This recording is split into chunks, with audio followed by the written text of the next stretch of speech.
Permasalahan-permasalahan tersebut dapat dituntaskan melalui kemajuan teknologi di sektor pertanian, dimulai dari bidang akademik.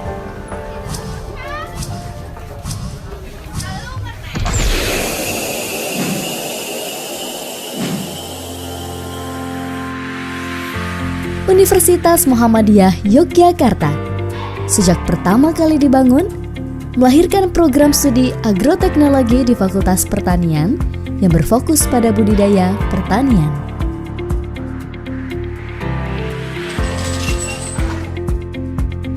Program studi agroteknologi Universitas Muhammadiyah Yogyakarta mengembangkan pertanian berkelanjutan berbasis kearifan lokal sehingga dapat menghasilkan lulusan yang dapat berkiprah sebagai pelaku bisnis pertanian, manajer, wirausaha pertanian, pendidik, dan peneliti.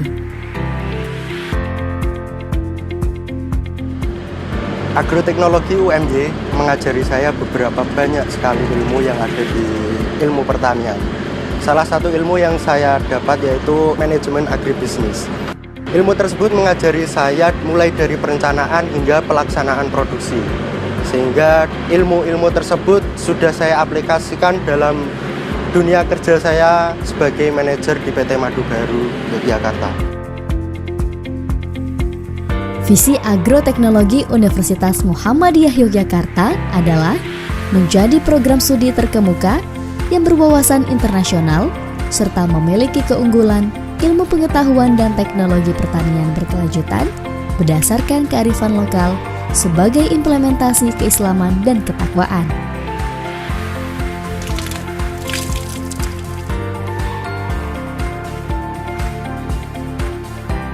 Agroteknologi Universitas Muhammadiyah Yogyakarta telah terakreditasi A pada tahun 2014 dan melakukan reakreditasi pada tahun 2018.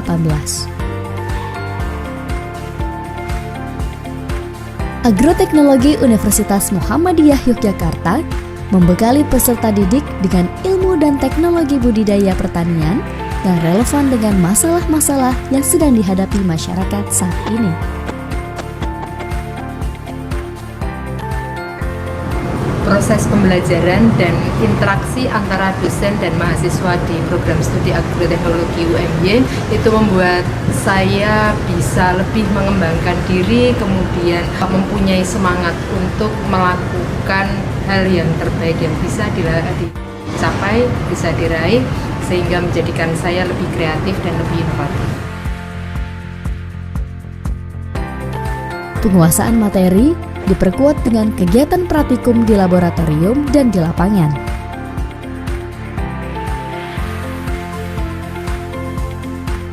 Adapun laboratorium yang dimiliki oleh Agroteknologi Universitas Muhammadiyah Yogyakarta diantaranya Laboratorium Penelitian, Proteksi,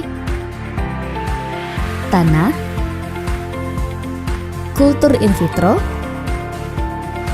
Bioteknologi, Pasca panen, Desain landscape, dan greenhouse.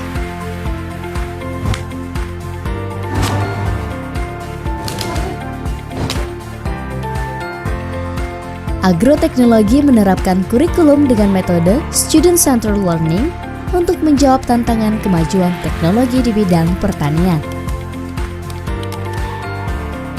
Kegiatan belajar mengajar pendidik dan peserta didik telah terintegrasi secara online melalui e-learning. Selain kemampuan hard skill, Agroteknologi Universitas Muhammadiyah Yogyakarta juga mengembangkan kemampuan soft skill peserta didik melalui Agriculture Training Center, Himpunan Mahasiswa Agroteknologi, dan International Association of Agriculture Student. Dengan bekal hard skill dan soft skill yang baik, mahasiswa Agroteknologi Universitas Muhammadiyah Yogyakarta telah berprestasi di tingkat nasional dan internasional.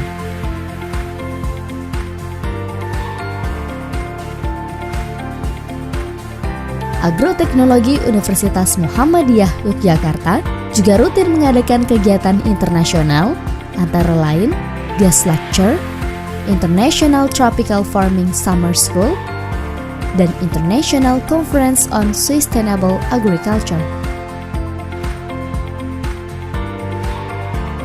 Kesiapan peserta didik dalam menghadapi dunia kerja juga dilatih dengan kegiatan magang profesi.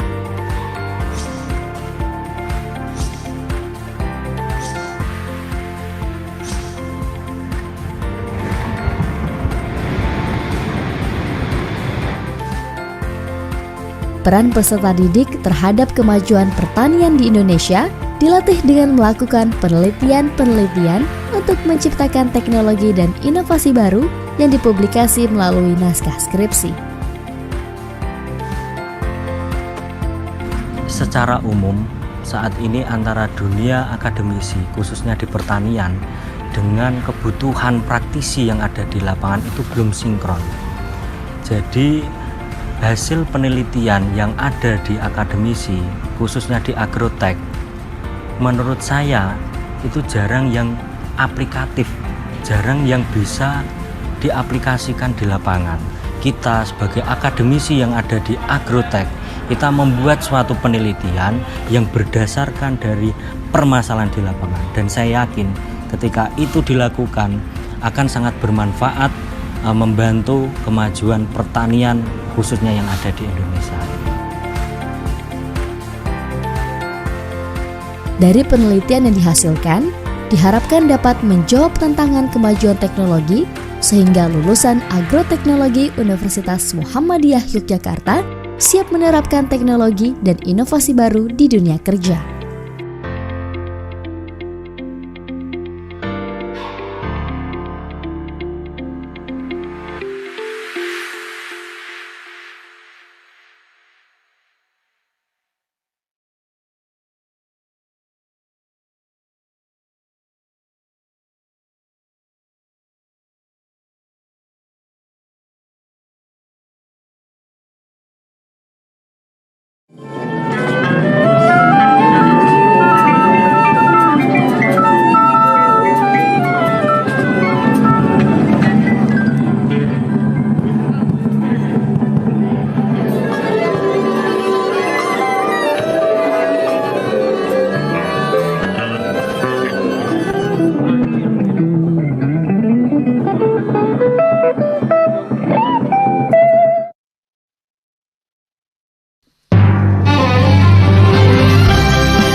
Paradigma pendidikan kami adalah memberi peluang bagi yang ingin berusaha untuk maju dan meraih kemandirian dengan penguasaan ilmu dan teknologi secara kreatif, inovatif, dinamis, dan berakhlakul karimah.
Visi kami menjadi sebuah universitas yang unggul dalam pengembangan ilmu dan teknologi dengan berlandaskan nilai-nilai Islam untuk kemaslahatan umat.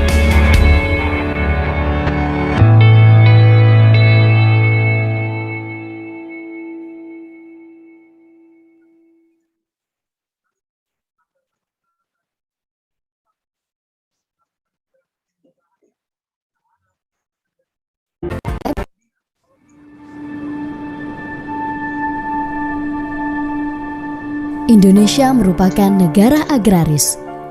Mayoritas penduduknya menggantungkan hidup dari sektor pertanian. Mata pencahariannya, konsumsi sehari-harinya, maupun pengatur kebijakannya.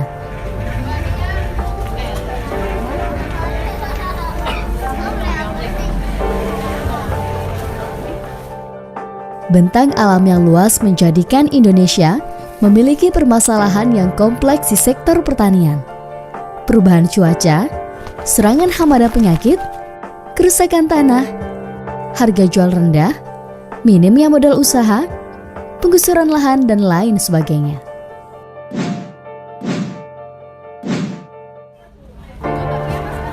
Permasalahan-permasalahan tersebut dapat dituntaskan melalui kemajuan teknologi di sektor pertanian.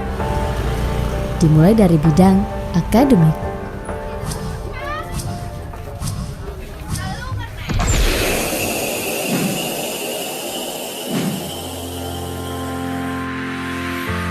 Universitas Muhammadiyah Yogyakarta sejak pertama kali dibangun melahirkan program studi agroteknologi di Fakultas Pertanian yang berfokus pada budidaya pertanian.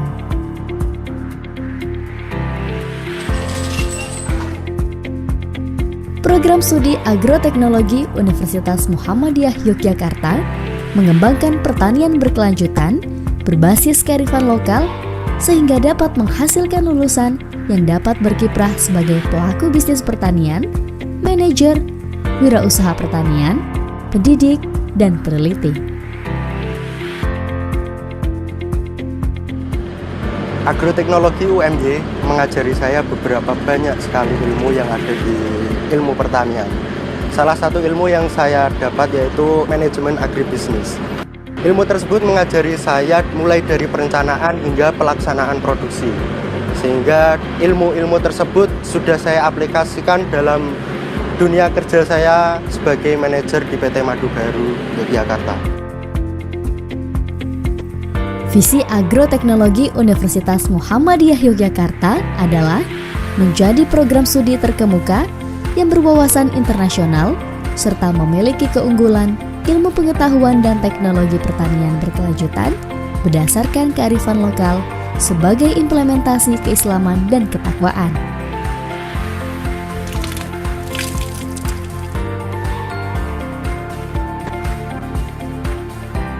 Agroteknologi Universitas Muhammadiyah Yogyakarta telah terakreditasi A pada tahun 2014 dan melakukan reakreditasi pada tahun 2018.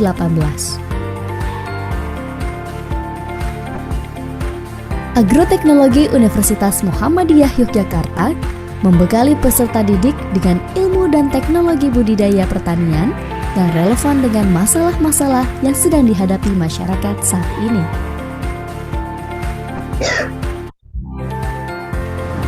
Proses pembelajaran dan interaksi antara dosen dan mahasiswa di program studi agroteknologi UMY itu membuat saya bisa lebih mengembangkan diri, kemudian mempunyai semangat untuk melakukan hal yang terbaik yang bisa dicapai, bisa diraih, sehingga menjadikan saya lebih kreatif dan lebih inovatif. Penguasaan materi diperkuat dengan kegiatan praktikum di laboratorium dan di lapangan.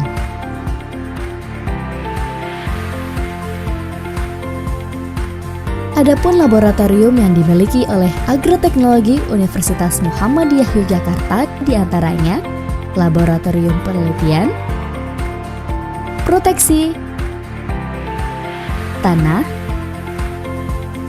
Kultur in vitro, Bioteknologi, Pasca panen, Desain landscape, dan greenhouse.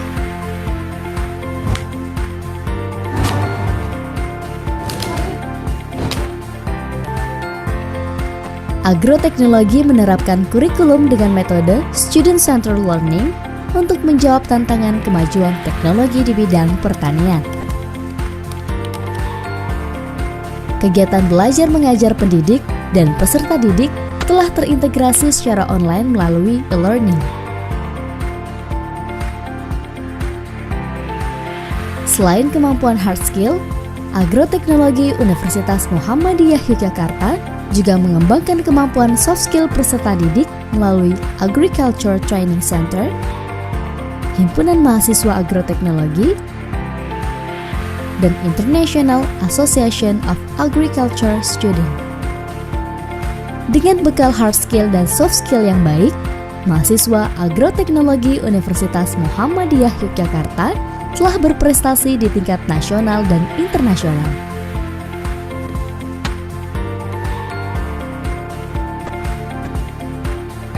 Agroteknologi Universitas Muhammadiyah Yogyakarta juga rutin mengadakan kegiatan internasional antara lain guest lecture, International Tropical Farming Summer School, dan International Conference on Sustainable Agriculture. Kesiapan peserta didik dalam menghadapi dunia kerja juga dilatih dengan kegiatan magang profesi.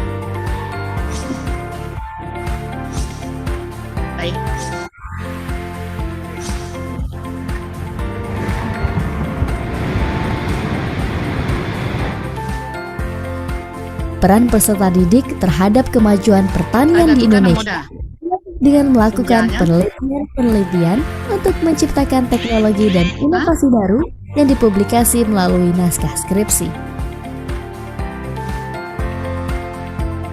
Secara umum, saat ini antara dunia akademisi, khususnya di pertanian, dengan kebutuhan praktisi yang ada di lapangan itu belum sinkron. Jadi, hasil penelitian yang ada di akademisi, khususnya di agrotek, menurut saya itu jarang yang aplikatif, jarang yang bisa diaplikasikan di lapangan. Kita sebagai akademisi yang ada di agrotek, kita membuat suatu penelitian yang berdasarkan dari permasalahan di lapangan, dan saya yakin ketika itu dilakukan akan sangat bermanfaat, membantu kemajuan pertanian khususnya yang ada di Indonesia. Dari penelitian yang dihasilkan, diharapkan dapat menjawab tantangan kemajuan teknologi sehingga lulusan agroteknologi Universitas Muhammadiyah Yogyakarta siap menerapkan teknologi dan inovasi baru di dunia kerja.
Okay, Bismillahirrahmanirrahim.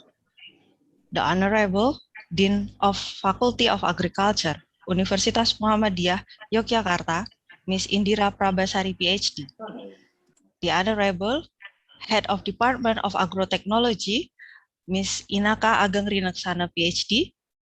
The Honorable our keynote speakers, Mr. Bjorn Low and Mr. Ramadhani Akhdiawan, and the Honorable all participants joining us via Zoom meeting and YouTube live streaming. Assalamualaikum warahmatullahi wabarakatuh.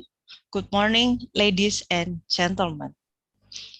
First of all, let us say our praise and gratitude to Allah the Almighty for the mercies and blessings cherishes for us, so we can meet virtually in this webinar.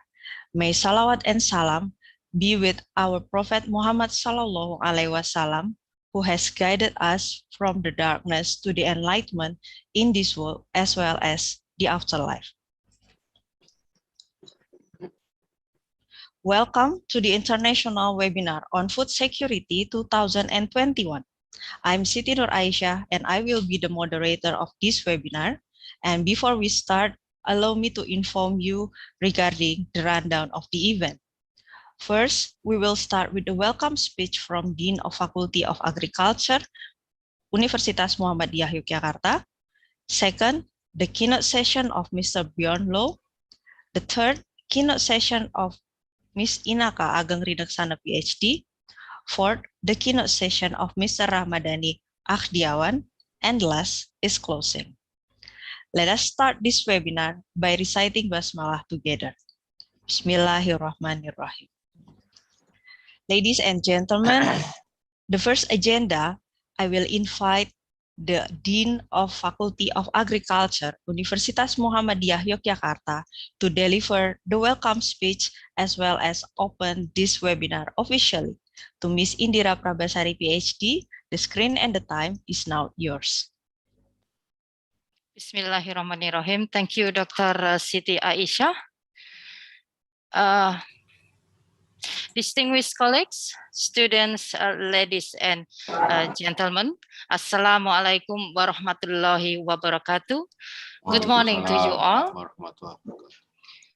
Yes, and on behalf of the Faculty of Agriculture, Universitas Muhammadiyah Yogyakarta, I welcome you to the webinar series. This morning is the first series conducted by Agrotechnology Department, and another series of webinar will be conducted on 14 July 2021 by Department of Agribusiness, which will be more focused on agricultural businesses.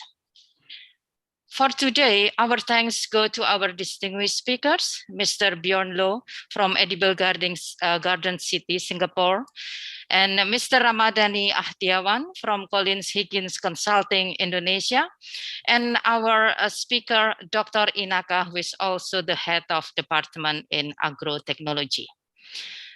The webinar is part of the commemoration of 37th anniversary of Faculty of Agriculture, Universitas Muhammadiyah, Yogyakarta.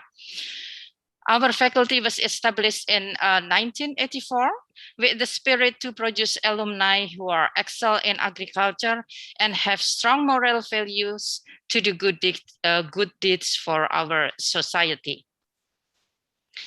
There is no question that agriculture plays an important role in Indonesia's future and prosperity. Everybody needs food, right? However, it's a business with so many challenges, such as environmental issue, the changing economy, international demand fluctuation, and disruption among them. And one of the big disruption that hit almost all over the world now is the COVID-19 pandemic.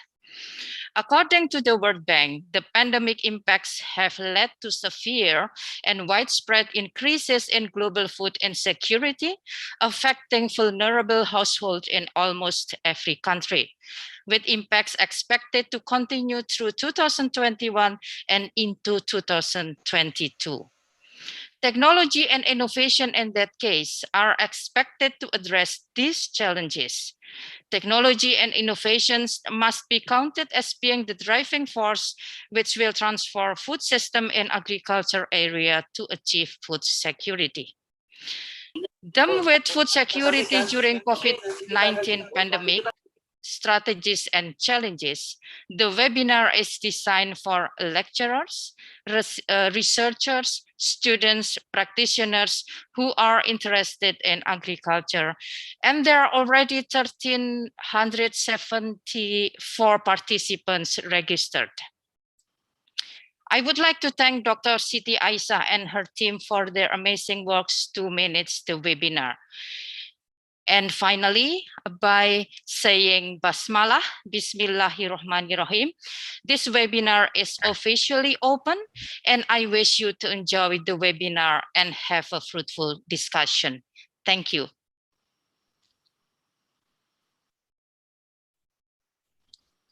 Thank you for the welcome speech, Ms. Indira Prabhasari. Ladies and gentlemen, it's time for the main yet the most awaited part of this webinar, the keynote session.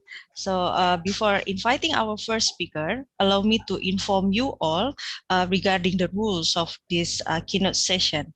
So for all participants, please keep your microphone stay muted during the talk of each session. And right after the talk of each keynote speakers is completed, we will open 15 minutes question and answer session. Should you have any question, you may click raise hand button or write down your question in the chat column.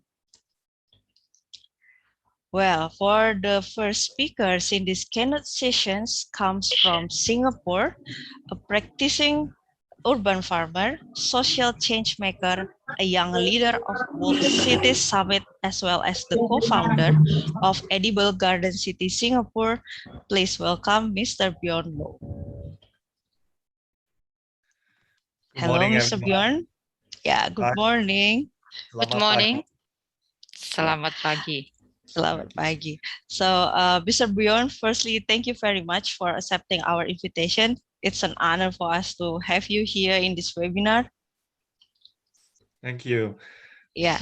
Okay, for this session, you will have 30 minutes to deliver your talk, and afterwards we will start with the Q&A session. And ladies and gentlemen, without a further ado, Mr. Bjorn, the screen and the time is now yours.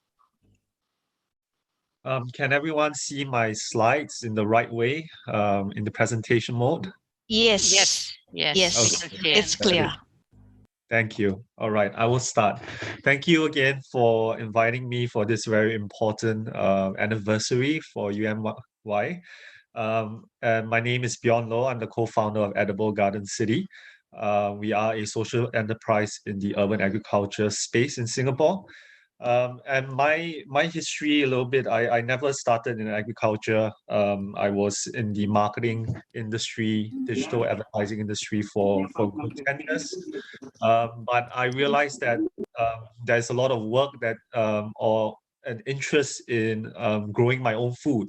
And so I quit my job and went traveling, worked on different farms all around the world, and then going into a biodynamic agriculture college in England, and got my training there as a biodynamic agriculture person, and came back to Singapore to really look at how I can contribute to the Singapore agriculture ecosystem. But when I went back to Singapore, the notion of agriculture has been something that is not very talked about.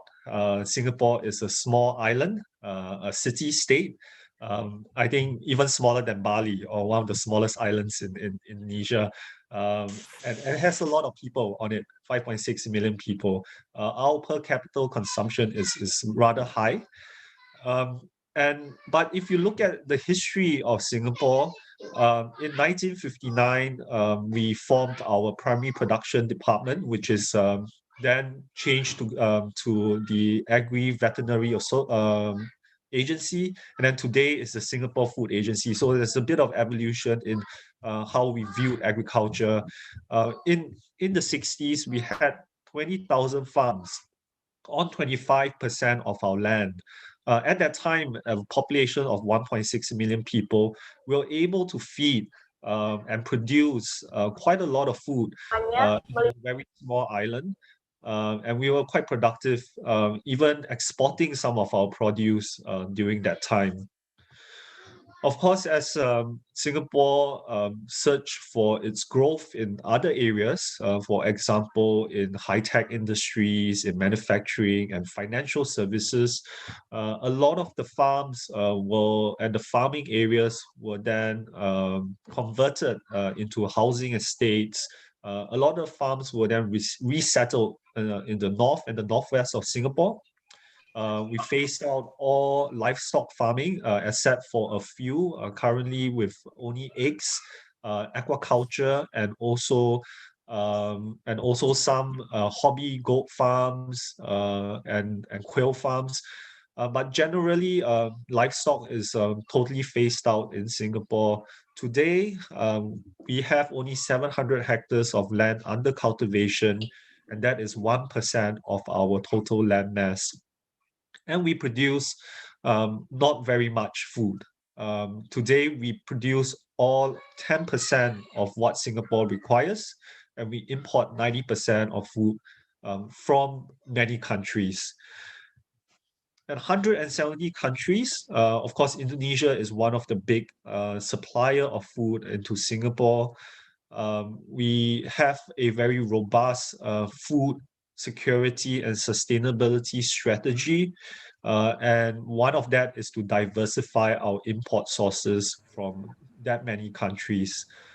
This is to ensure that in times of disruption, like what we have seen in the recent pandemic, we were able to also command supply chains from other countries when there is border closure from certain areas. This gives us leverage points to allow to ensure that we have consistent supply. Other strategies that the government employs are things like stockpiling. We have a rule and a law that all rice distributors in Singapore have to stockpile 2 to 3 months worth of rice in the warehouses before putting it out into the market.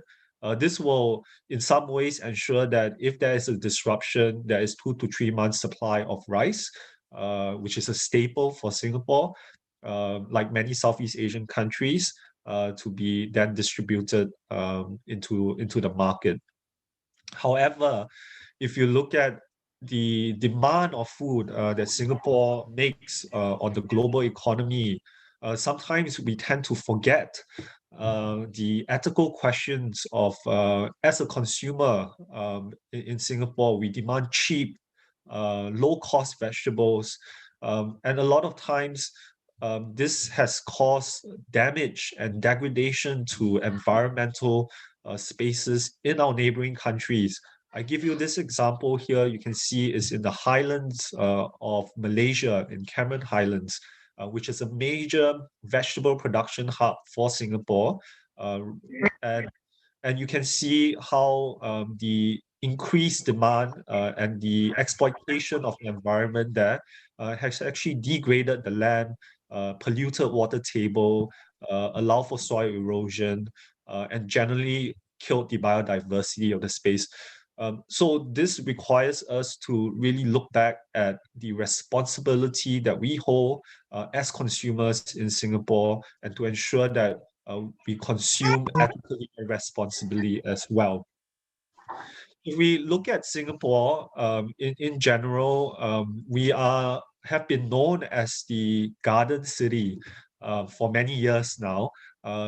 Nowadays, they changed it. It's called a city in nature. So in many sense, it's a very green city. We have a lot of gardens. We have a lot of rooftop gardens, a lot of vertical green walls. We have a lot of very beautiful ornamental plants. The Urban Redevelopment Authority have put in specific policies to encourage greening of the city. And what they have done over time is to really start to look at urban agriculture as a form of landscape replacement. So instead of putting ornamental landscape plants, urban farming could be one greening strategy for the city. This shift in policy is really important for the future development of urban agriculture as an industry. One of the biggest policy goals that Singapore has put is to the 30 by 30 goal, which is to produce 30% of its nutritional needs by 2030 locally. And this is without the increase of land space to do so. So it's still dedicated at 1% of land mass. So the approach is really, how do we do it with technology and innovation, and rethinking really the entire food system for the city. But if you look at other cities around the world, you can see that there are very robust food producing strategies for cities. And these are cities, for example, in Melbourne, in Seoul, in Korea, in London, in Paris, even with a very robust agriculture industry that they have in these countries, urban agriculture and urban food production has been as a very important point of community engagement and consumer awareness. And these farms in the city play a broader role than just producing food. And this has really helped us model how we have built Edible Garden City for the last 8 to 9 years of our existence. We choose and we build urban farms that create community, social, and environmental impact. And these are done through the design, the implementation, maintenance of these food gardens. But these philosophies are not new. A lot of these ideas have been around for a long time, and some of the fundamentals of these philosophies actually came from as old as the 1800s of Gerton Science and his understanding of how plants and philosophy and the living essence of nature have inspired works in people like Rudolf Steiner, the founder of the biodynamic agriculture movement, all the way down to people like Lady Eve Balfour, the founder of the Soil Association and the organic farm movement. to Bill Mollison, who has created permaculture as a concept, and the idea of food foresting and sustainable agriculture. If you look at this sort of approaches and philosophy that was developed over this time, it is very Western centric. Again, it's very Western leaning. I feel that there is a lot of knowledge in Southeast Asia and philosophies that we need to represent again as new ways of regenerative agriculture approaches. If you look at post-millennial theories, again, very similar to what we talked about previously, things like syntropic agroforestry, whether it's overlayering of coffee trees, cacao trees, which loves a bit more shade, and food producing palms as a shade provider to these plants. You start to see creating very biodiverse food production system that are not extractive of nutrients and resources from the ground, but actually returning and regenerating the land as it goes along. And the idea and concept of philosophies around this, like food foresting, which we have played around with on how we have implemented these ideas into the city. You can see over time building up a series and compendium of different plants, whether they are supporting trees like nitrogen fixing trees like the Sesabenia grandiflora to the moringa, all the way down to shrub layers of producing plants like chilies and basils and limes and laksa leaf, to the herbaceous ground cover layers of pinto peanuts, sweet potato, and ginger. All the way to the vertical layers. So it becomes a very biodiverse, it's not an approach of monocropping. And we apply these philosophies then to all the rooftops that we develop. For example, this rooftop, you can see that we have actually planted a series of green manure, which are kacang, very simple kacang seeds. We just they grow, they fix nitrogen into the soil. We dig them in as a green manure, as a fertilizer. And you start to see that once you apply certain methodology and philosophy into the space, you start to get a thriving ecosystem of food producing plants. And this has allowed us to really design and create very productive gardens and food gardens and urban farms in the middle of the city.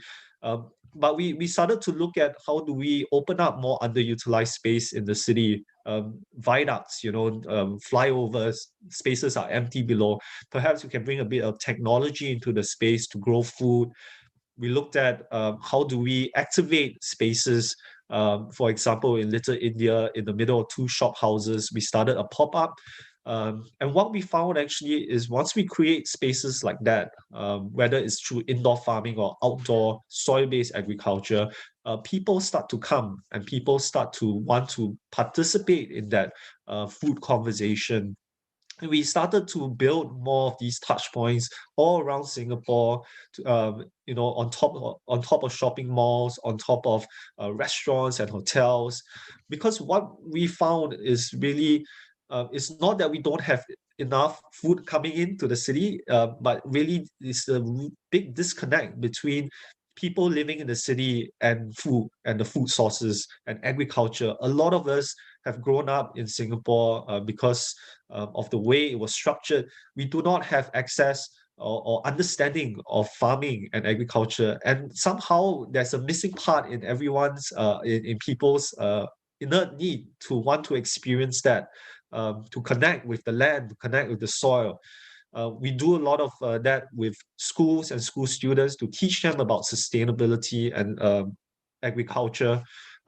Children as well, kids, which are really important in our future. And we reached out to a lot of schools and institutions, 220 up to today. And we don't forget the most marginalized in our society and our community, which are the adults with special needs, or whether it's at-risk elderly folks that we see here. So we tend to try and use agriculture and urban farming as a mode of engaging diverse groups of people in Singapore to come and participate in the food movement. So over the last 8 years, we have built 240 gardens, food gardens, urban farms in Singapore. This can be big gardens for property developers on top of shopping malls. It can be as small as in someone's home. So we've done a big diversity. We have an urban farm that we operate and run in the middle of Singapore, 10 minutes from the CBD, on 8,000 square meters of land. And we have also an education outreach to schools and corporates, and we've done 222 of those over the last 8 years. So I wanted to share now a little bit about the closed loop farm that we have built in Queenstown on a street actually called Jalan Penjara. So I'm sure everyone know what Penjara means. It's prison. So this was the old Queenstown Remand Prison, and it has been dysfunctional for a while. Because they moved it somewhere else.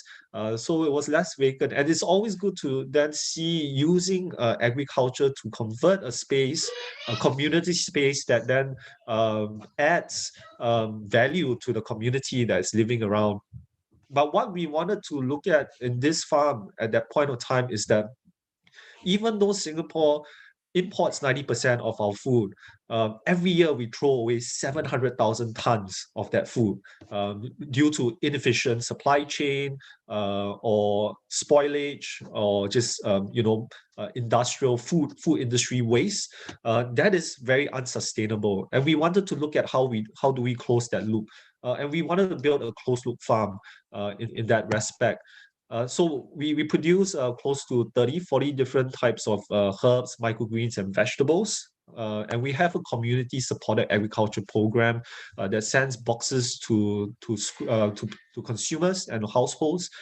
I'll quickly show a video of Citizen Farm, so please enjoy. I hope everyone can hear the sound.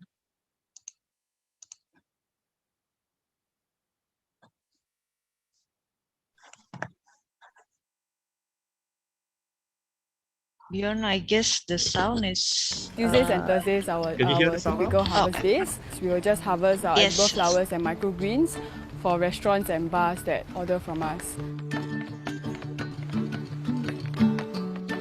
Citizen Farm is like an urban farm located at Queenstown. We chose Queenstown because it's like a kind of a central area, quite close to the city. We're trying to incorporate the urban farm and community together. It's an urban farming concept that we're trying to develop in Singapore because Singapore has a very big disconnect to food. 90% of our food comes from all over the world.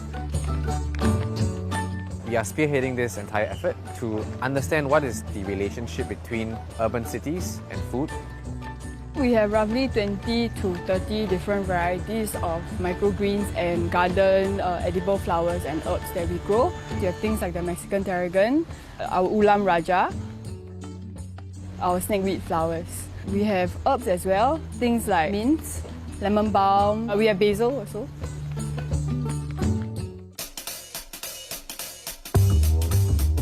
We collaborate together with Insecta, which is the first black soldier fly farm in Singapore. Okay, so first we'll collect soybean pulp and beer waste from around Singapore, and then Insecta will use their black soldier fly larvae to break down the stuff. Their byproduct is like a fertilizer for our gardens. And then they themselves, the larvae, can act as a kind of a food product for things like chicken, birds, fishes. So it's like a kind of like a closed loop.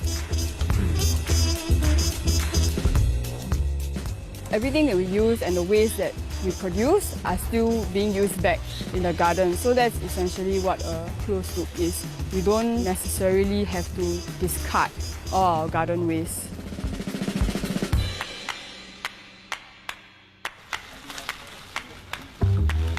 Sometimes volunteers can come down on Saturdays to do gardening together with us. Because how you learn is through experience. So I mean, if you come down and garden with us, then you'll learn some tips and tricks in the business.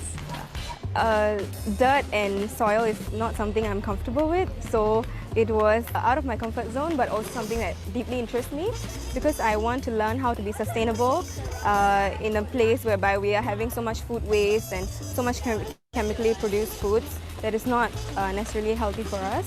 It was quite dirty work, but I guess it would be rewarding after the compost is done after 2-3 weeks.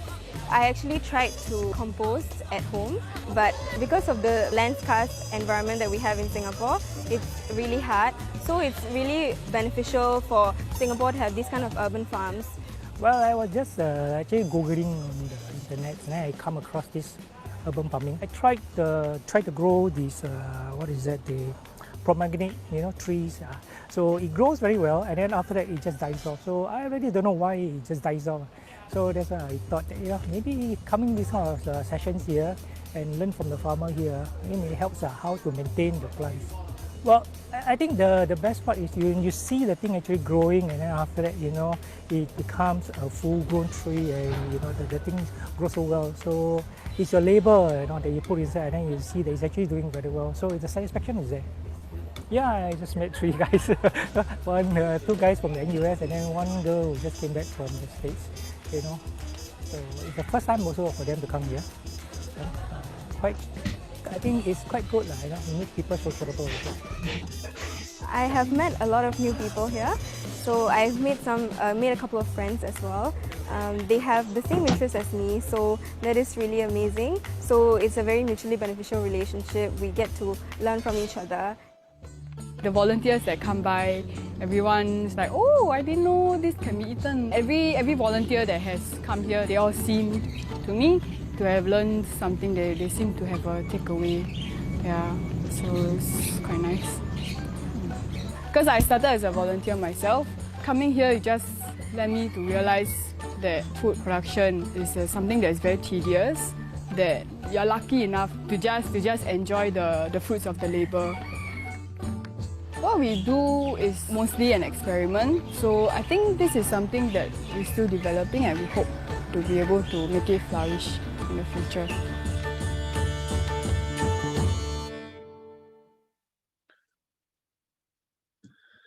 Okay, so we have been on the space for quite some time. This probably about 6 years now, and the space has changed a lot, right? We've done a lot of different experiments, and one of that is to create a closed loop urban farming unit that we can actually that's modular, that we can actually drop into various places in the city to activate the space and then to provide jobs to beneficiaries, to deal with food waste, and then to produce and supply food to the community. And we start to look at some of the numbers of some of the underutilized land or land that is not used in Singapore.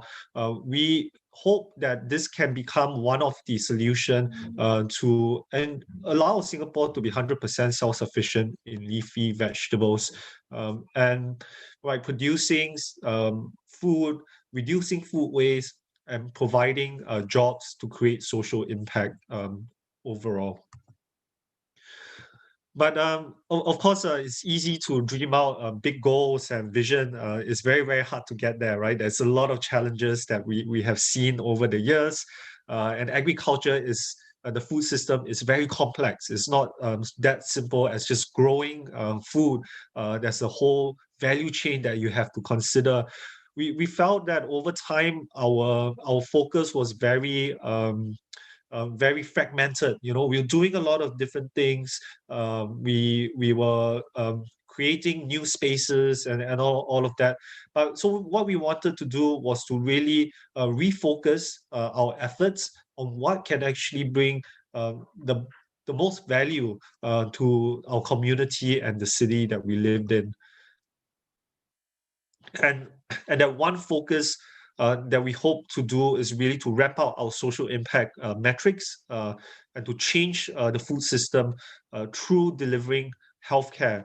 I'll explain a little bit about care farming and what we do and what we hope to do in the future. If you look at some of the demographic changes in Singapore, we have a very rapidly aging population with predisposed to dementia and other elderly illnesses. And this has become quite a big challenge for Singapore and for many other cities around the world. Medical infrastructure is only that many. We can't build more. So we need a different approach to healthcare. And what we have done over the last 4 to 5 years was to work on this idea called care farming. And this actually comes from the idea of therapeutic horticulture or horticulture therapy. As people living in the city, highly stressed, with the day-to-day dealings of the city, actually a farm in the city can bring about mental wellness and mental healing for the people living in the city, whether it's through physical movement, mental engagement when they are doing something with their hands and seeing plants grow, to the synergistic sort of benefits of elderly and young people coming together to share nutrition and knowledge, encouraging them to eat more healthily. And we start to see that actually through the programs that we are running and with the National Parks Board at the National University of Singapore, we were able to actually identify scientific evidence of the drop of stress biomarkers in the intervention groups that we were testing this concept on, and specifically plasma IL-6 levels. After 6 months horticulture therapy intervention on the target group, we have seen this level drop. And these are stress biomarkers that cause inflammation in the body and cause depression, dementia. So there is very strong evidence already. And how do we then now adapt this concept into the farms, into the urban farms that we run, to not only produce food, but also to provide care for our community. And really it's kind of building, redesigning and rethinking how we approach urban farming, and to provide a space, a haven for the vulnerable groups of people all around Singapore to be able to participate in this movement. Our belief is that it is not solely up to the government to help us reach the 30 by 30 goal. It's not solely up to the industry to drive food production to the 30 by 30 goal. It requires a whole of society effort to actually get us there. So everyone has to take responsibility and participate in that movement, and also working with our neighbors to achieve food sustainability and food security in a very regenerative and eco-friendly and sustainable way for the future. Just wanted to share a last philosophy. Again, it's from Masanobu Fukuoka, who wrote The One Straw Revolution. The ultimate goal of farming is not the growing of crops, but the cultivation and perfection of human beings. I believe this really encompasses the work that we do at Edible Garden City and urban farming. I believe that is really the future of cities and how we can really create more sustainable cities for the future. So thank you very much for your time. And that will end my presentation for today. Okay, thank you very much. Thank you very much for your what's an insightful and inspiring talk regarding what Edible Garden City has done so far. And yes, for all participants, if you have some question, you can raise your hand. Okay, and we already have one. I guess I can give the chance to Miss Retno Wulan. Miss Retno Wulan, you may unmute your microphone and you can deliver your question right away to Mr. Björn. Miss Retno? Oh, okay. Okay, there's some. So I can answer them. Okay, there's a lot of questions, I guess. That's fine. Yeah, I think okay, yeah. If When of course we started 8 to 9 years ago, there wasn't much of an urban farming space or ecosystem. There was an agriculture industry, and they were mostly led by almost retiring farmers. A lot of them, are coming to retirement age. A lot of their sons and children do not want to carry on with agriculture. What we did was we positioned it quite differently, following similar waves globally of the local food movement and the farm to table movement. In a way, we made it quite, attractive and sexy for young people to come on board. Today, in our organization, we have 40 urban farmers, and we have then an average age of 27 years old. So a lot of them coming out straight from university, coming to join us.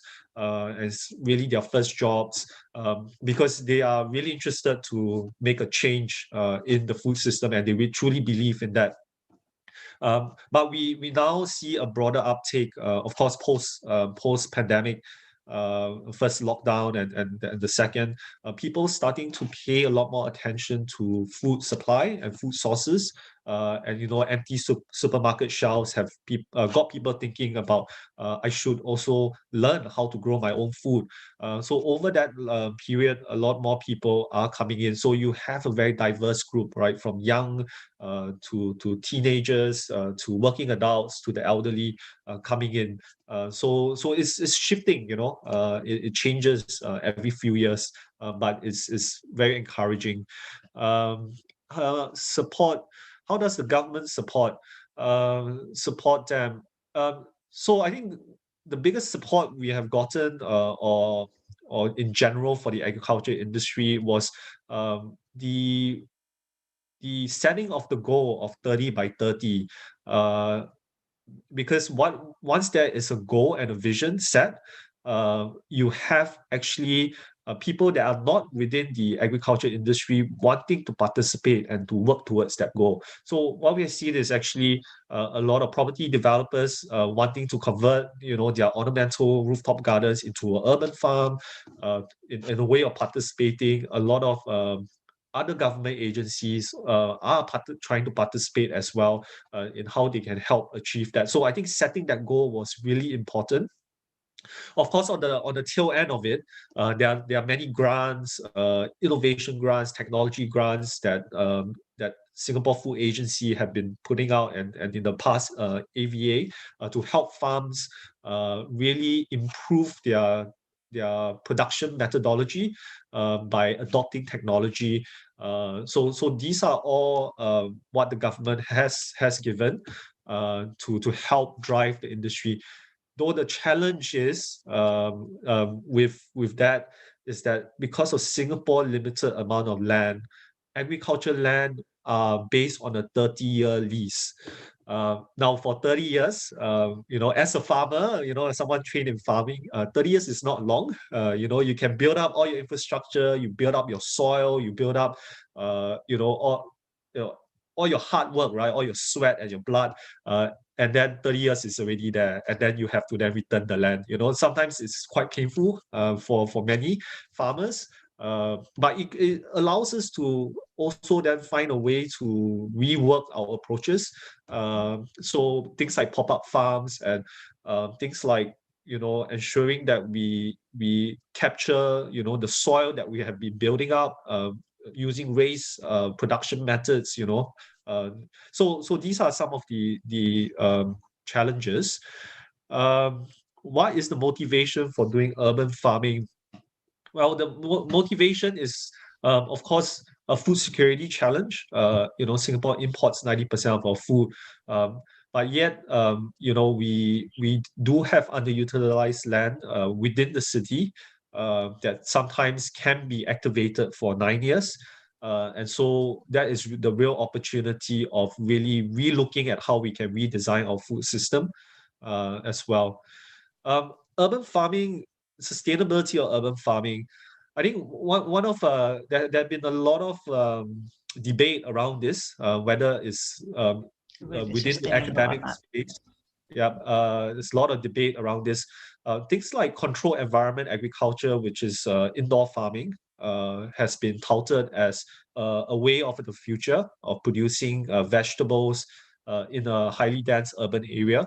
But is it truly sustainable? Because the amount of electricity and energy it uses to run the LED lights, and actually a big part of that cost is actually to run the cooling systems to grow food in a warehouse.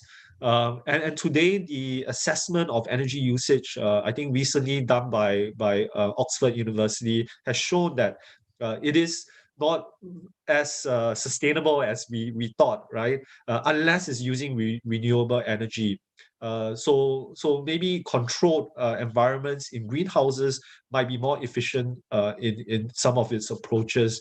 There are other conversations about cutting down carbon footprint by doing urban agriculture, because your food does not travel as far, it's closer. That is also, again, something that needs a deeper look into and studies, because sometimes it might be more efficient to grow en masse in another country or somewhere that's more efficient, and then to ship it back into a central location. And that might be actually more carbon efficient than having smaller scale farms in the city.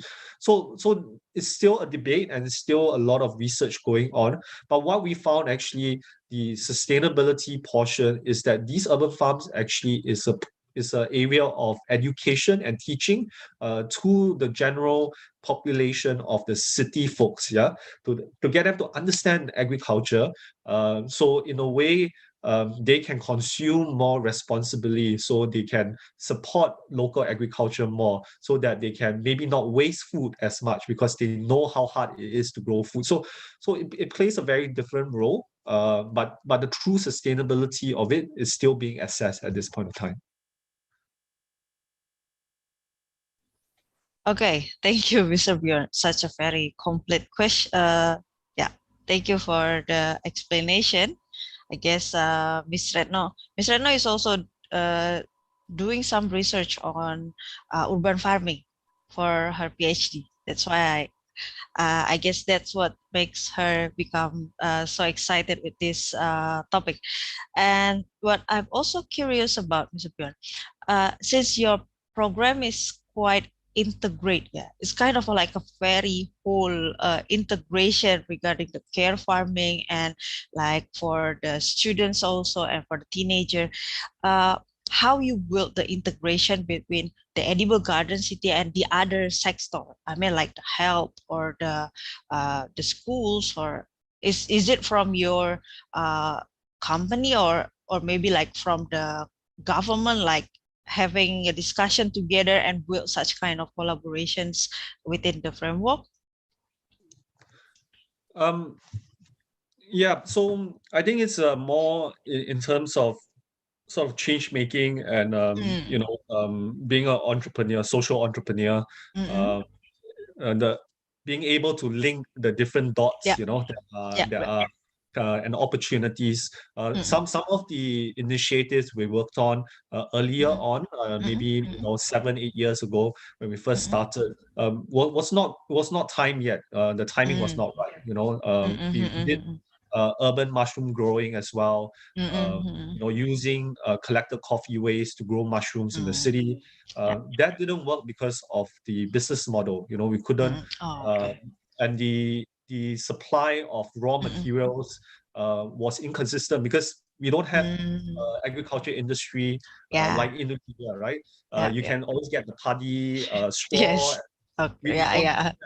So our wood chips are inconsistent, and that then comes out a very inconsistent product. So these challenges, but we worked around all these as a example, and then when the time is right, or when the opportunity is right, we tend to plug it in. So things like working on horticulture therapy in the earlier days, and then when we spoke to NUS and NUHS, they were working on a concept called Health District. So we were able to plug in that idea of care farms and building care farms within a housing district in Singapore. So it's about timing and collaboration. It's a lot of partnership and collaboration, and having to constantly drive that forward. I think that is really key and important. Okay, so it should be like a required kind of strategy to like link the need between each other. I mean, each institution with your company. Okay, I think we have one question here from Miss Nani Furoida. And the Singapore's government very concerned about the urban farming programs for all citizens. It is program obligated to all citizen and every institutions. So I hope that will be the case. So, but currently, currently it is not. Of course not. We can't enforce things onto citizens at this point of time. But it is a national security issue if we are talking about food security. And we need to sometimes look at it from that perspective. But at this point, it is not instituted. What they have done is to use communication and the media to bring the importance of food sustainability and food waste, so that the public, to educate, so the public will willingly participate in this. During the lockdown or the circuit breaker in Singapore, National Park Board, National Park Board of Singapore, which runs all the gardens in Singapore, they gave away free vegetable seeds to all citizens. So this is a small way to encourage people to start growing something at home, and then to understand the process. So they do it in a very soft manner at this point. But I hope that in future we can look at it more seriously and we can mandate it a little bit more as part of our national security approach. Okay, so it's kind of like giving them the education first, like getting engaged, not by forcing, not by forcing. Okay, maybe is there any other question from the participants? Yes, please, Mr. Yes, please, Mr. Marcus. Yeah. Thank you very much. That's quite very interesting. Good morning, Baron. Hopefully, your presentation will be followed with the other people, mostly in Singapore. Mr. Baron, do you have any information about the government incentive to encourage people to do more massively for the what we call look like urban farming? Are there any special incentive for that? And next, if we can look at the mostly vegetable, what about the other some sort of crop like cereals, soybean or maize, etc.? And are there any special marketing for those production in Singapore at the moment? Yeah, I think that's the question. Thank you. Okay, thank you, Mr. Marcus. Please, Mr. Bjorn. Yes. Okay. So from what I understand is that currently there are grants and incentive for overseas investors and agribusinesses to work in the to develop the Singapore agriculture industry, and then they are slowly releasing land for these activities. So you can look at the Singapore Food Agency website. They have a list of different grants that's available. Innovation grants, technology grants to help farms, improve their production processes. I also know for a fact that Singapore has been looking at going into other countries, for example, to Brunei, to work with producers in Brunei to ensure food security, supply chain back into Singapore. So then investing into farms into Brunei, this could be a possibility for Indonesia as well, and for Singapore to look at the neighbors as a source of food security supply into Singapore. as one of the strategy. It is hard to grow grains in Singapore because of the limited amount of land. Someone did consider growing rice in a vertical system, but all these are ideas, and it may work. I mean, growing rice in an indoor setting has been tried in Japan before. It's not something out of this world. We just need to understand the economic balance and the business model balance, because the rice you're going to be producing is going to be very expensive. You can never fight the price of the imports that is grown on the open field. So grains is not a focus for Singapore at this point because of limited land mass. The three crops that we are looking at, or the three food that we're looking at, is leafy vegetables, eggs, and fish. So three things to really grow. So we will still need to rely on our neighbors for supply of grains and other I guess longer gestation vegetables, like like brinjals and things like that, or the root vegetables or the gingers. So so that's a very strong focus on those three crops. Okay, yeah. How about the answer, Mr. Marcus? Is it? Yeah. That's good information. Probably should be focused for the urban farming for any special crop with high economic value, because you say this is quite costly probably. Yeah. So we need to find what sort of some sort of crops which highly demand with high economic value to compensate for the investment if someone is going to do like business in this urban farming.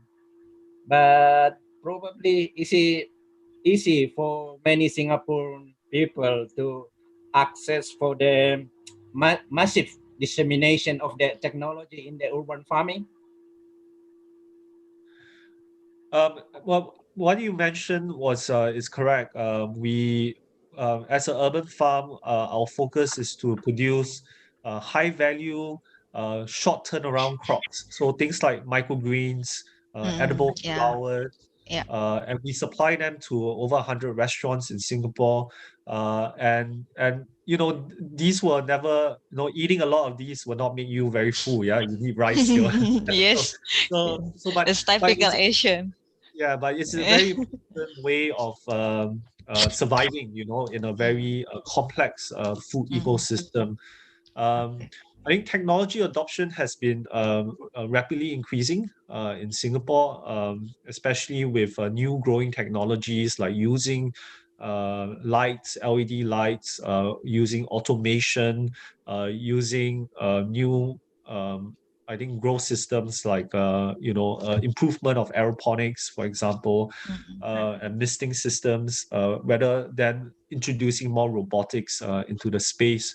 For us, we tend to not go down that route. We focus a lot more on soil-based agriculture, soil-based farming, because we are able to then really work on that regenerative component of agriculture, really address food waste issue, to turn that into organic fertilizers.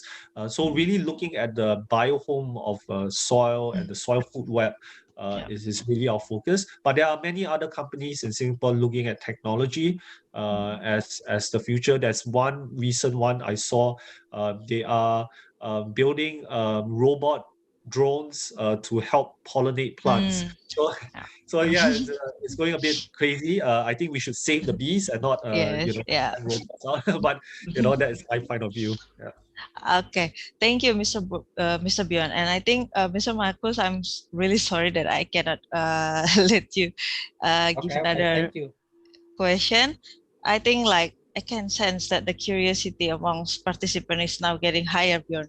And since the time is pretty limited, so I will allow one more participant, Miss Irawati, to deliver your questions to Bjorn.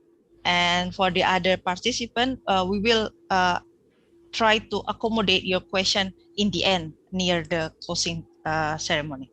Please, Ms. Irawati, you may unmute you. Yes.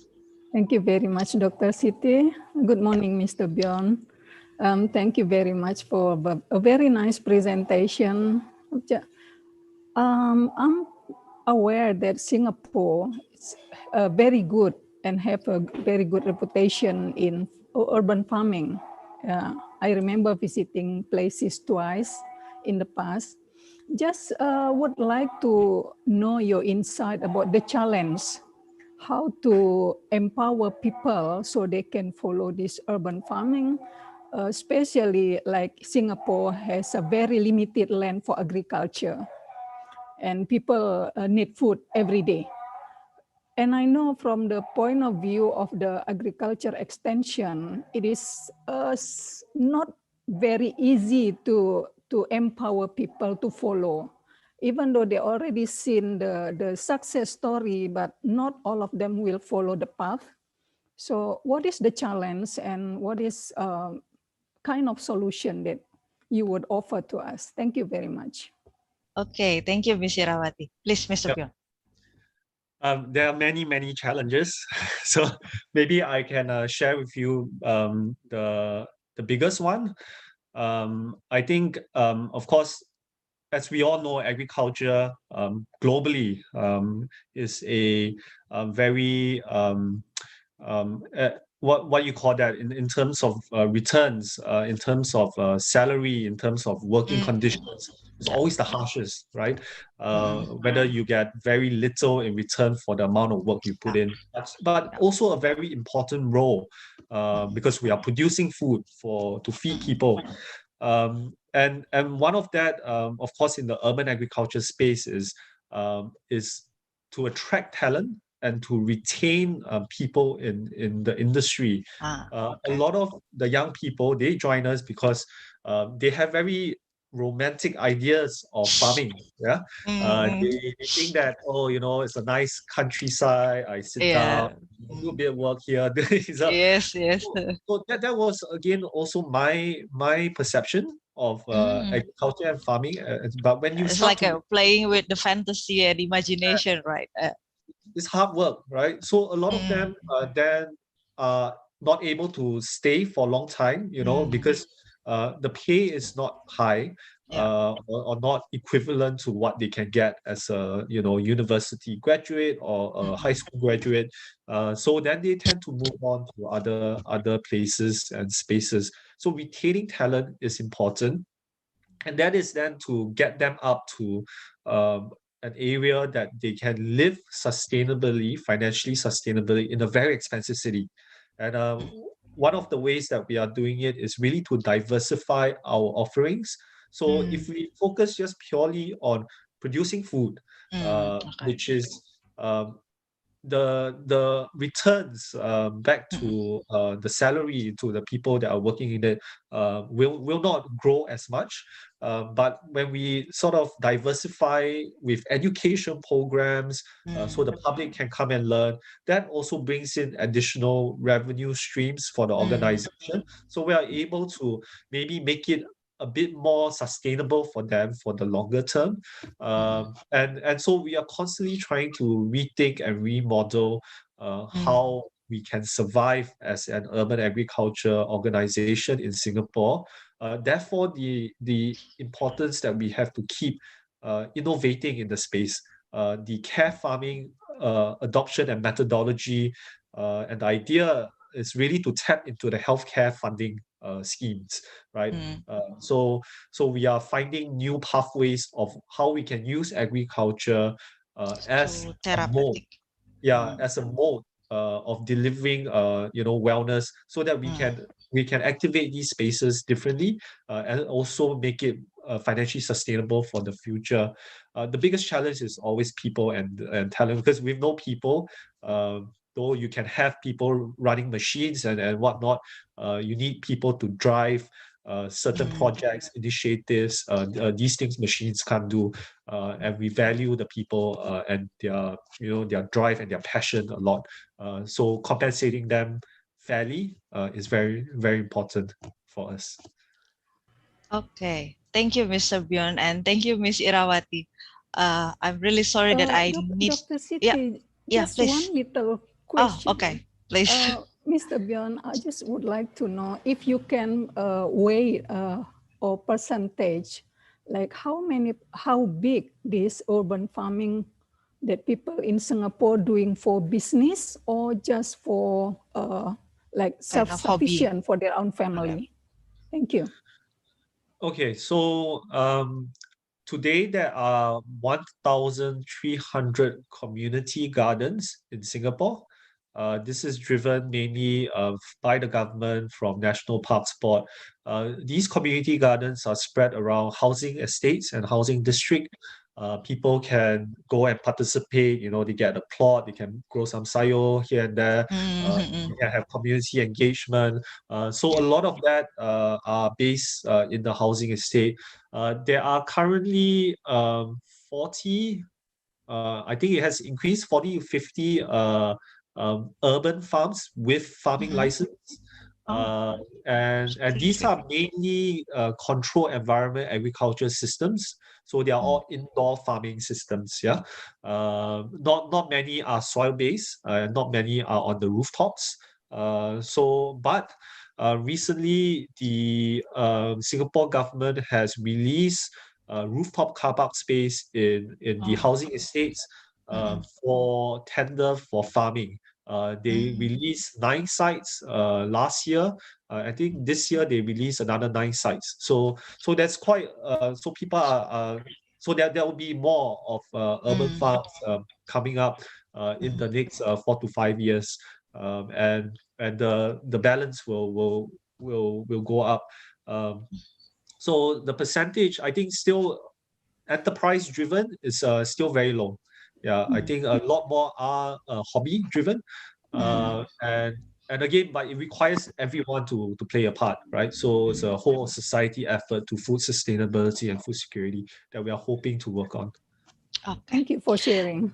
Yes, thank you very much, Ms. Irawati. And unfortunately, I need to end this, Mr. Bjorn.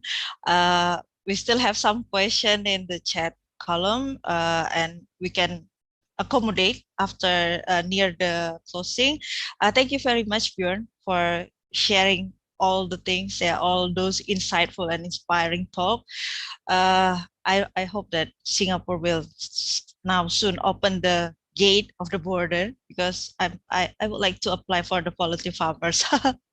That's a very nice program, I guess. Well, ladies and gentlemen, we are now in the end of the first session with Mr. Bjorn Loh. Thank you so much for Mr. Bjorn, and I will now invite our second speaker. So she is an expert of in vitro culture technology coming from our institution, Faculty of Agriculture, Universitas Muhammadiyah Yogyakarta. After completed her PhD in University Putra Malaysia, her research focused mainly on in vitro propagation and the development of natural plant growth regulators. She is the head of our Department of Agrotechnology. Please welcome Ms. Inaka Ageng Rinaksana, PhD. Okay, Halo, thank Ibu. You, hello. Hello. Okay, Bu Inaka, are you ready? Yeah, I'm ready. Yeah. Okay. Thank you for making the time to talk in this webinar. And for this session, you will have 30 minutes to talk. Yeah. And we will start the Q&A session I think afterwards. Not until 30 Not minutes. really that long. Okay. I hope we will have like a lot of participants asking some questions. Yeah. So that's the time is the fit.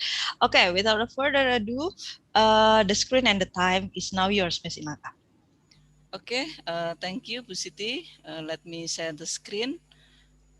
And I think the presentation from Bjorn is very nice. And the thing that I will share is about, have you seen Bu Siti?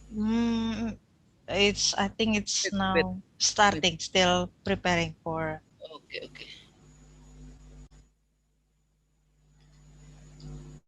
Yes, now it's already clearly seen. Yes. But not in fully slide, is it? Yes, Now? yes. It's still not in the. Okay, now it's in a slideshow. Please, Visinaka. Okay. Yeah, thank you. So I think the topic that I would share to you relate also to the beyond presentation, because through this technology we can provide the seedling with great quality. Of course, everyone who want to farm like urban farming also need this seedling.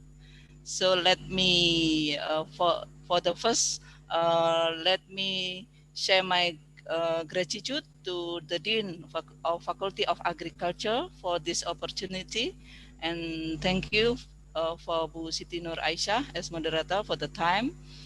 So I would like to share in vitro culture technology and its contribution to food security.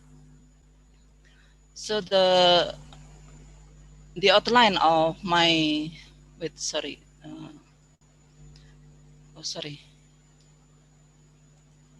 the outline of my presentation is COVID-19 pandemic and current issues, and morphogenesis in plants, in vitro culture technology, in vitro culture industries, and conclusion. So in the previous presentation, you can see the farming in the field, but I will ask you to come to our laboratory. I mean the culture in the laboratory, especially in vitro culture laboratory. So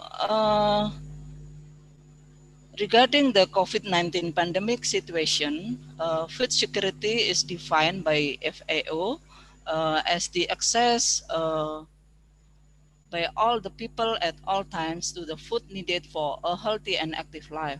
And I think in this situation, the food still the main need for people. And as we know, agriculture feeds the world. Without agriculture, we cannot find the food. Yeah, so agriculture is very important about this thing. And in United Nations Food System Summit 2021, they have 5 action track that one of action track, action track 1 is related to the food security. So the objective of this track is to end hunger and malnutrition, enabling all people to be nourished and healthy. And the action track 5 is due to the situation that we are now feel that now is COVID-19 pandemic situation. We don't know will be end up. So the objective of this track 5 is to ensure that the sustainable food systems in conflict or natural disaster areas, and also protect food supplies from the impacts of pandemics. Okay, and the good news in Indonesia, even in COVID-19 pandemic situation, of the top 6 highest economic contributors, only the agricultural sector still recorded positive growth. As we can see in the table, so the commodities like crops, rice, corn, and cassava has increasing growth until 10.47%. And for horticultures, we can see the growth until 7.85%. Even oil palms, as plantation crops, still also has increasing growth, even though only 1.13%. But for the livestock product, the growth is decreased. This one is because of the decreased demand due to the COVID-19. So we have good news, but unfortunately also has bad news that other sectors, namely industry, trades, construction, transportation, accommodation, food and beverages, showed negative growth. And we can see this one, the pros and cons of agriculture during COVID-19 pandemic. First, we can see the pros that in Indonesia, this one is the case in Indonesia. So there are 8 million new farmers. Why? Because unfortunately there are many people lost their job, so they turn into the new farmers. But for the agriculture, this one is the good one. And the GDP from agriculture sector increased by 2.19%. And in 2020, Indonesian export of agricultural commodities increased by 15.79% compared to 2019. The commodities include horticulture commodities, oil palm and its products, cacao, coffee, clove, and also local spices like xanthophyllum, acanthopodium DC. And in this year, Indonesia usually we import the corn seed from other countries, but in this year we can the first export to hybrid corn seeds of 14 out of 60 tons to Thailand. And the cons of the situation, the COVID-19 pandemic situation, is the decreased sales of cut flowers by 50% and the decline in egg prices due to the reduced purchasing power and social restriction during the COVID-19 pandemic by the government. So the bad news for this situation is the number of few people in Indonesia increased from 9.78% to 10.19% of the total population of Indonesia. And I think it's also happened in another country, especially in developing countries. Okay, so sorry because this picture in Bahasa I cannot find in English, but I will try to share for you. So the government of Indonesia through the Ministry of Agriculture, also similar to the FAO, have 5 action tracks of food security improvement program. So this program increase production capacity, local food diversification, strengthening food reserve and logistics system, modern agriculture development, and also export triple movement. And how to achieve this food security, one of the factors that we need is about seedling. And how we get the good quality, the great quality of seedling, one of the way to get that seedling is through in vitro culture technology. And this in vitro culture technology, actually the concept of this technology is using morphogenesis in plants. Okay, I will try to share what is morphogenesis in plant. So the morphogenic process is modulated not only by a series of cell intrinsic factors, but also by extrinsic factors, whether abiotic or abiotic, which begins by the breaking of cell determination and with the first cell divisions that originate the meristematic centers or meristemoids. And morphogenesis plants comprises the integration of growth and differentiation. In plant tissue culture, these endogenous links are disrupted because tissue are exposed to exogenous condition represented by plant growth regulators, nutrients from the culture medium, and control condition of temperature and lights. Okay, and the next, this picture in this pathway, we can see the morphogenesis process, especially for the what happened in vitro culture. So this one, we can see in the blue box that in vitro culture, we usually add the chemical modulators like growth regulators into the medium, which induce or will change cell polarization and then change the determination of the cell. And then the orientation of the cell and will induce the de-differentiated state of the cell to produce the callus. And after we culture on the next medium, for the shoot culture, the callus will become the shoot, and we also change to the transfer to rooting medium, and finally we will got the plant head. So the trigger for the plant tissue culture is from the outside, I mean from the medium. Okay, so this picture shows the roots of plant regeneration in tissue culture in vitro from different explants. So actually, all parts of plant we can use as explant. As presented by Mr. Pion, that in the field we plant using the seed, but in vitro culture, no need to use seed. We can use only cut of the plant. For example, in this picture, we can see at the left side. So we can see we can use the cut of shoot, or we can use the cut of leaf, or also cut of root explant, and we culture into the medium that the differentiation or the regeneration of explant depend on the growth regulator that we added or we supplement into the medium. For example, if we want to the explant become the shoot, so we put cytokinin, name of one of plant growth regulator, to form the shoot. So this one is direct organogenesis, and then we transfer into the rooting medium, and finally we got the plant.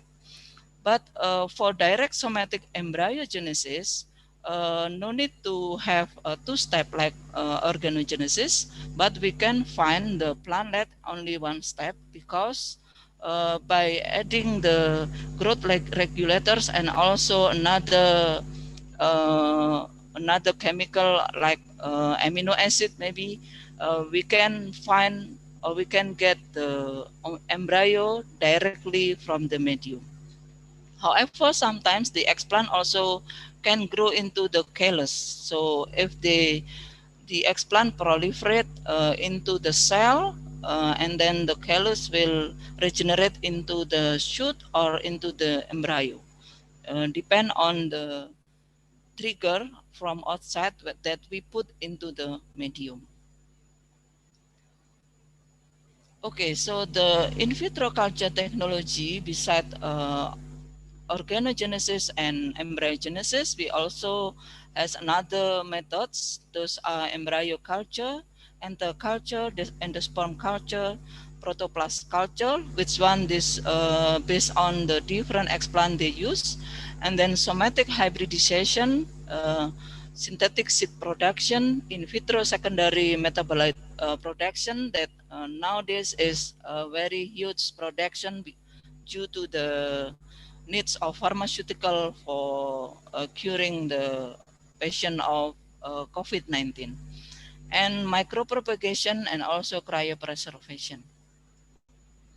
Okay, now we can see the in vitro culture technology through somatic embryogenesis.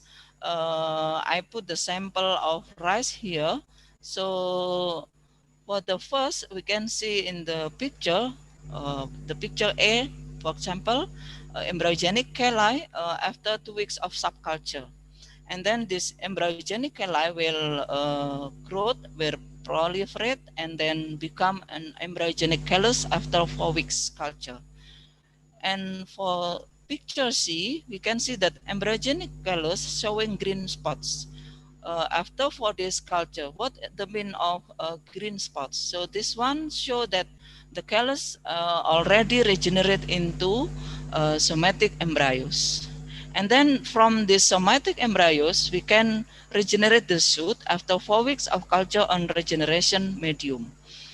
And then we transfer into the medium for rooting, because for rooting, no need to put hormone or plant growth regulator into the medium. And at the end of the culture, we will find a fertile regenerated rice plant at 3 months growth. So this rapid and reliable protocol may provide an opportunity in further genetic transformation studies by incorporation of important agronomic traits. Okay, and the next we can see the example of in vitro culture technology using organogenesis, especially in banana. So this one is the process how we can get the plantlet with great quality from in vitro culture using organogenesis. The first is we do selection of healthy explant. For this one is using suckers, and we do trimming process of suckers as explant into suitable size, and we must do sterilization process to avoid the contamination during the culture, and we culture into the multiplication medium. After we got the shoot, we can transfer into rooting medium prior to acclimatization process. And then after we get the plantlet, we take off from the laboratory and do acclimatization of clonal plant in nursery. And finally, we got this clonal plant in the farm. Later on, I will show you the industries that using this technique. So there are several advantages of tissue culture derived banana plants, such as vigorous growth, high survival rate, uniformity, and high flowering rate. So 90% of plants flower compared with 59% of plants produced from suckers. Okay, so how we implement this in vitro culture technology to industries. So in vitro culture is a technique of growing plant cell or any plant part aseptically on a suitable culture nutrient medium. In vitro culture technology is being widely used for large-scale plant multiplication. And apart from their use as a tool of research, in vitro culture techniques have in recent years become of major industrial importance in the area of plant propagation, disease elimination, plant improvement, and also production of secondary metabolites. And small pieces of tissue, usually named as explants, can be used to produce hundreds and thousands of plants in a continuous process. Okay, so that one is how the industries use this technology to produce great quality seedling. And I will show you some of company in Indonesia that using this technology, but unfortunately that the company that produce for crops, I mean for staple foods, still limited. So, for example, PT BC International produce hybrid corn seeds, fruits and vegetable seeds, and also hybrid paddy seeds. And in this COVID-19 pandemic, the sale of the seed for home garden for urban farming is increased until 600%, because the people just stay at home, so they try to plant the vegetable around their house, and so that the seed from this vegetable is increased. Okay, and then the PT Puncak Biotech produce 100 million seedling of potato per year, and the varieties is Granola, Atlantic, Punta, Raja Lady, and also the other varieties that they provide for the farmer, also for industries. And Balai Benih Induk and Horticultura, this one is the board under Ministry of Agriculture, also produce seedling of potato varieties granola, which used by the farmers in Java and also in Sulawesi. And the other company that use in vitro culture technology is PT Tamoras Tekindo, for example. They specialize in large-scale micro-propagation of ornamental crops. And for PT Monfori Nusantara, they specialize in forestry, but also produce floriculture and food products. And here in Yogyakarta, we also has the company that collaborate with Belgium. The name is PT Bambu Nusa Verde that has access to tissue culture protocols for various tropical bamboo species such as Dendrocalamus, Bambusa, Gigantocloa, and so on. Okay, and also now the orchid also has increasing demand for during the COVID-19 pandemic situation. So the PT Perkebunan Sumber Sari Petung also produce orchid plantlets with different varieties, and also PT Arya Surya Nugraha provides seedling optic. Those are Jati Raja. And the last is PT Great Giant Pineapple produce seedling of pineapple and banana. So from this company, only PT BC that and two other company that produce staple food for crops. Okay, I think the conclusion of my presentation is that in vitro culture technology offers remarkable opportunities in micropropagation, plant quality improvement, and production of plant with desirable agronomical quality and quantity. And as increasing demand of seeds to support food security, in vitro culture technology is one of the solutions for providing great quality seeds. Okay, thank you. I think that's the end of our presentation. Thank you, Bu Siti. Thank you, Ms. Inaka. That was a very interesting talk regarding the in vitro culture technology. Yeah. Well, I invite all of you for asking some question maybe regarding the in vitro culture. Just raise your hand or drop your question in the chat box. Might be fine also. Okay, we are still waiting. Maybe while waiting, I'm a bit curious about something, Sinaka.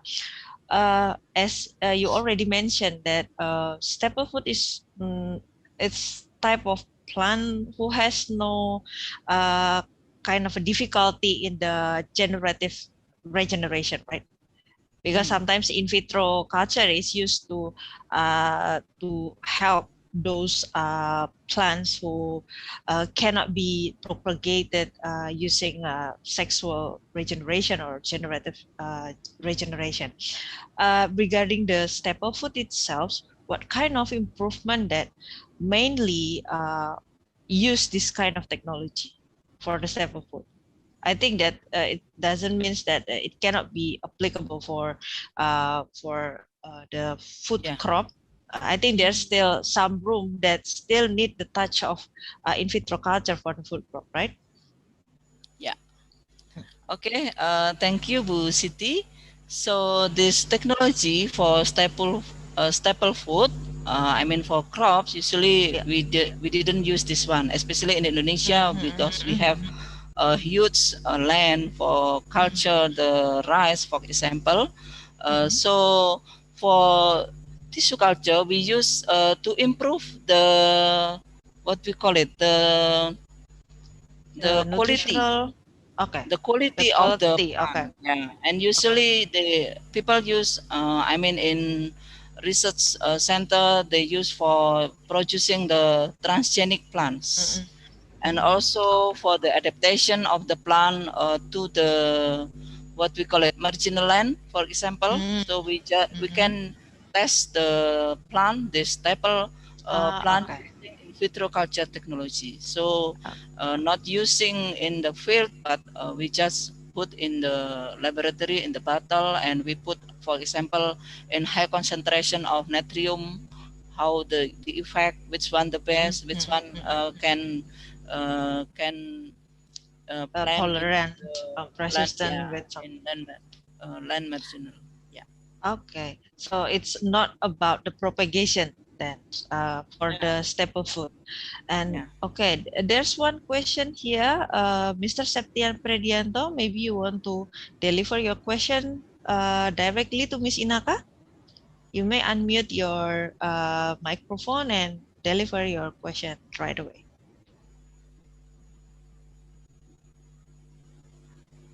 Okay.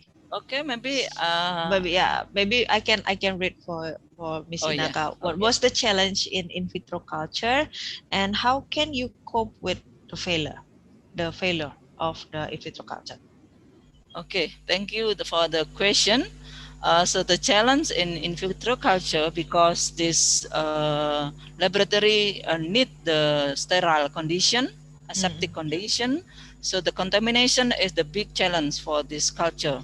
And usually the sterilization for each plant is different from others. That's why we call this technology is trial and error. How we got the best protocol, we can use it what we call it forever. So at the first time it's difficult, especially for the plant like a woody plant, because they has Phenolic. yes, high phenolic, that difficult to and usually because they are the tree, so exposed to the outside is very long time, so the contamination is usually very high. So and usually how we cope this problem. So we try to use some sterilization chemical, and also for example for woody plant, usually we take the seedling, or we take the part of the what we call it, the trunk, and then we put in the greenhouse for like stack, and grafting. then cutting, yes, like cutting to improve the growth of the leaf, and then we use the leaf or the shoot, the new shoot, to become an FR. So it's like avoid, adjusting the environment first. yes, Like we avoid the contamination from the air. Yeah. Okay, thank you, Miss Inaka. I hope it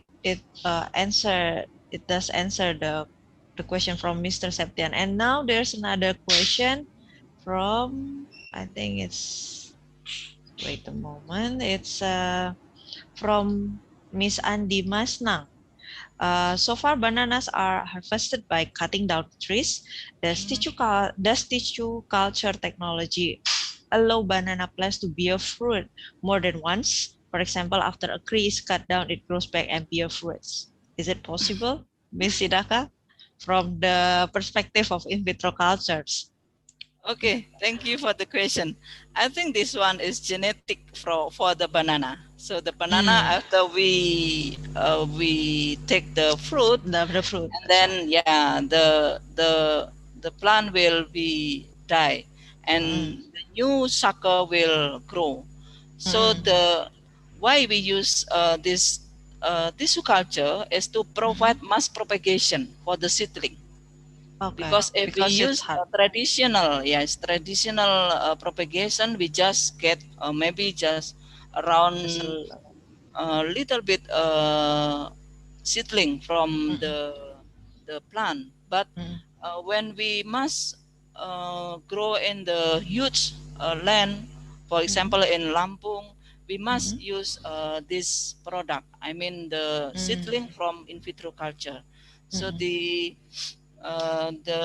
in vitro culture will produce mass propagation. I mean, huge seedling with the same traits, genetic traits, without any like a homogeneous, homogeneous marker. And we can try to find the pathogenic free seedling from this method. From the method.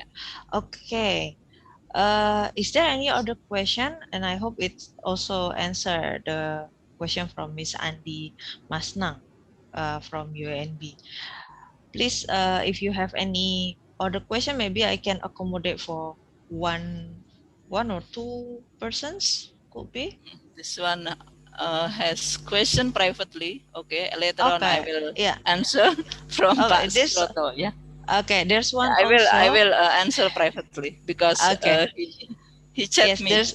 Okay, there's one question, Miss Inaka, from Yeah. Miss Sri M. Aziz Patuti. Scale from 1 to 5, how much percentage of failure in vitro culture? And what to do with plants that have been contaminated?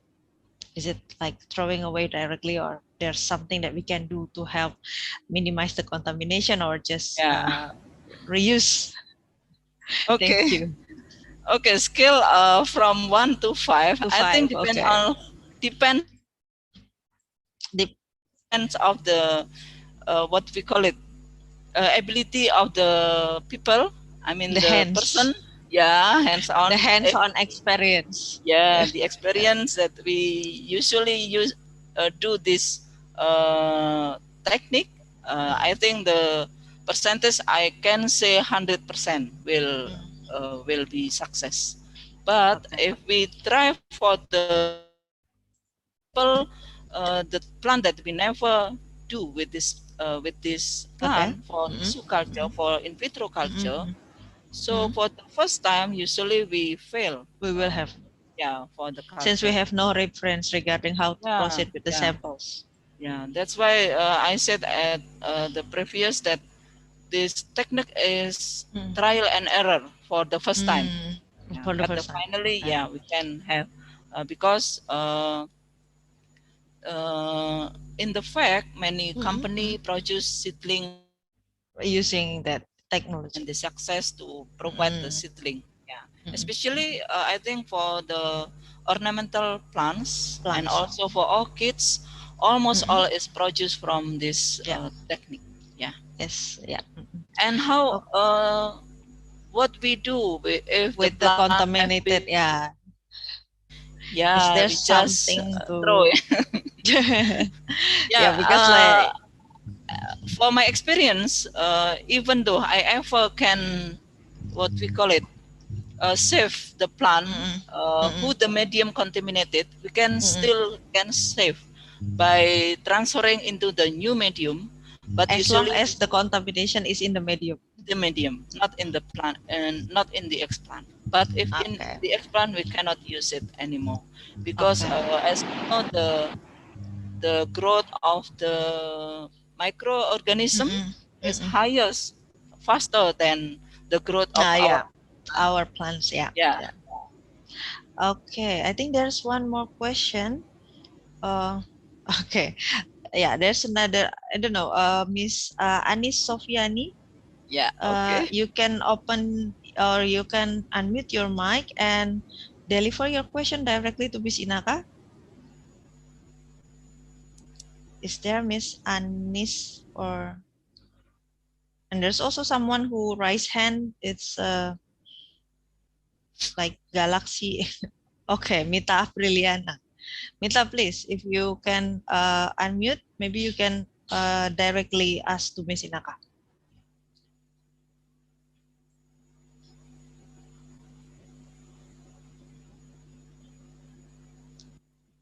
Okay.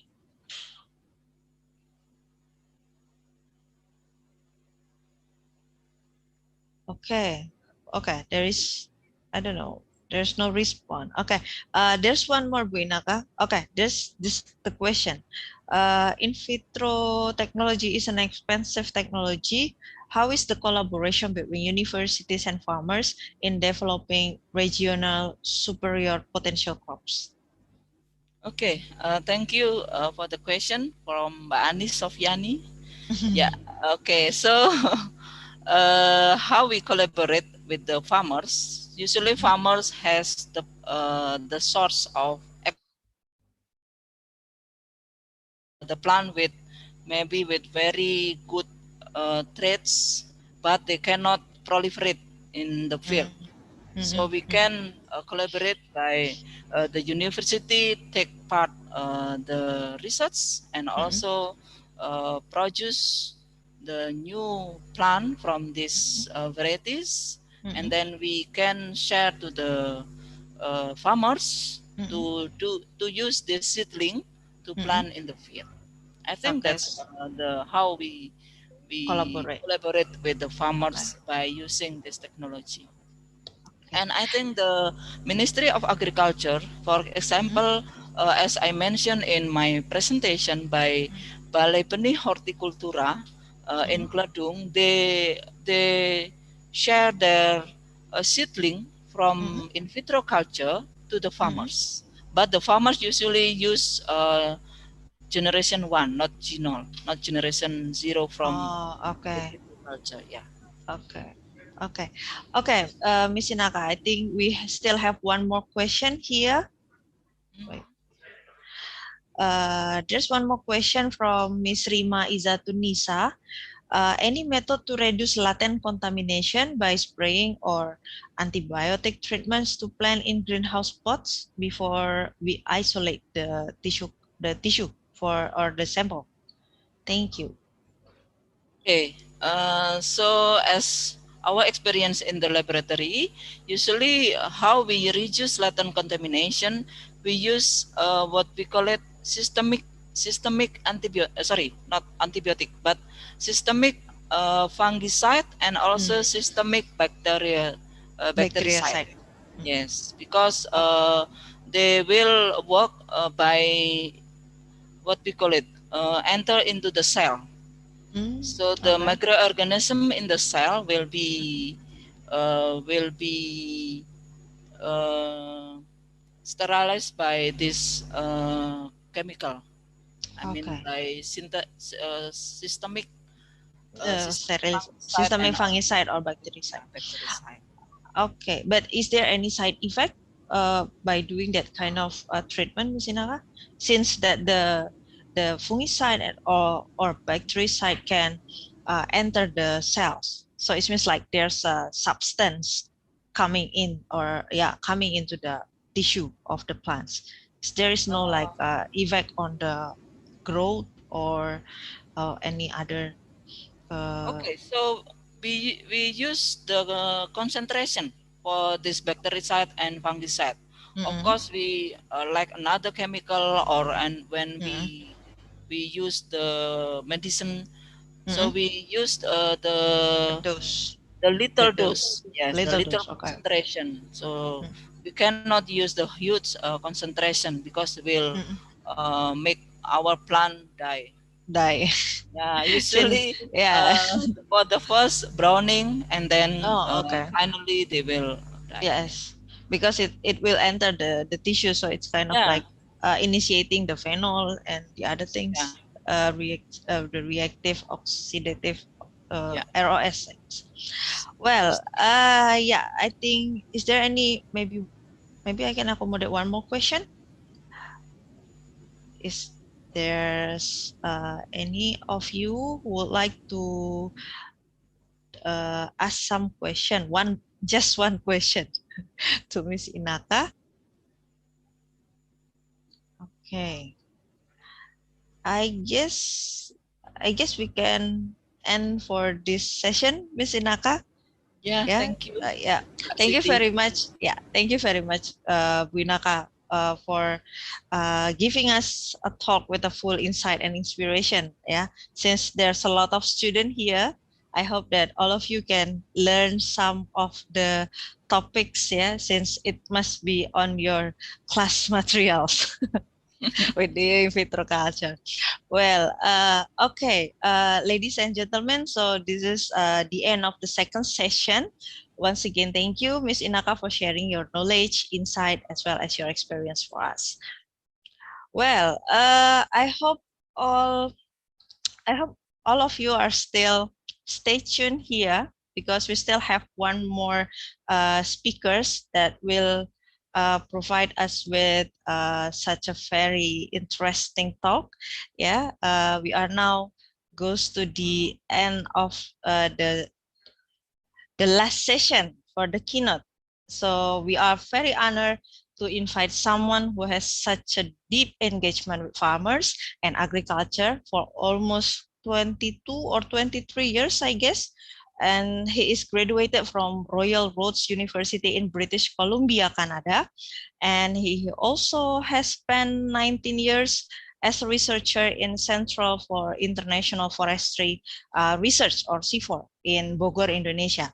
And his recent work mainly focuses on promoting sustainable agriculture and food diversification by engaging local farmers. Ladies and gentlemen, please welcome the Head of Research and Business Development for Collins Higgins Consulting Indonesia, Mr. Ramadhani Ahdiawan. Hello, Mr. Danny. Pagi, good morning, Ibu Siti. Yes. Yeah. Mr. Danny, thank you very much for making the time. It's a great honor for us to have you, and I think you will deliver such a very interesting topic for this last session. Yeah, and for this session, you also have like 30 minutes to deliver your talks, or yeah, you may make it shorter as you wish. Yeah, and we will have the Q&A session afterwards. So without further ado, the screen and the time is now yours, Mr. Danny. Thank you, Ibu Siti. Ibu Dean of Agriculture Faculty, Universitas Muhammadiyah Yogyakarta, Ibu Inaka, the Head of Department of Agrotechnology, Ibu Siti, as the moderator. Ladies and gentlemen, good morning. Assalamualaikum warahmatullahi wabarakatuh. Assalamualaikum warahmatullahi wabarakatuh. I would like to start to let me share the screen.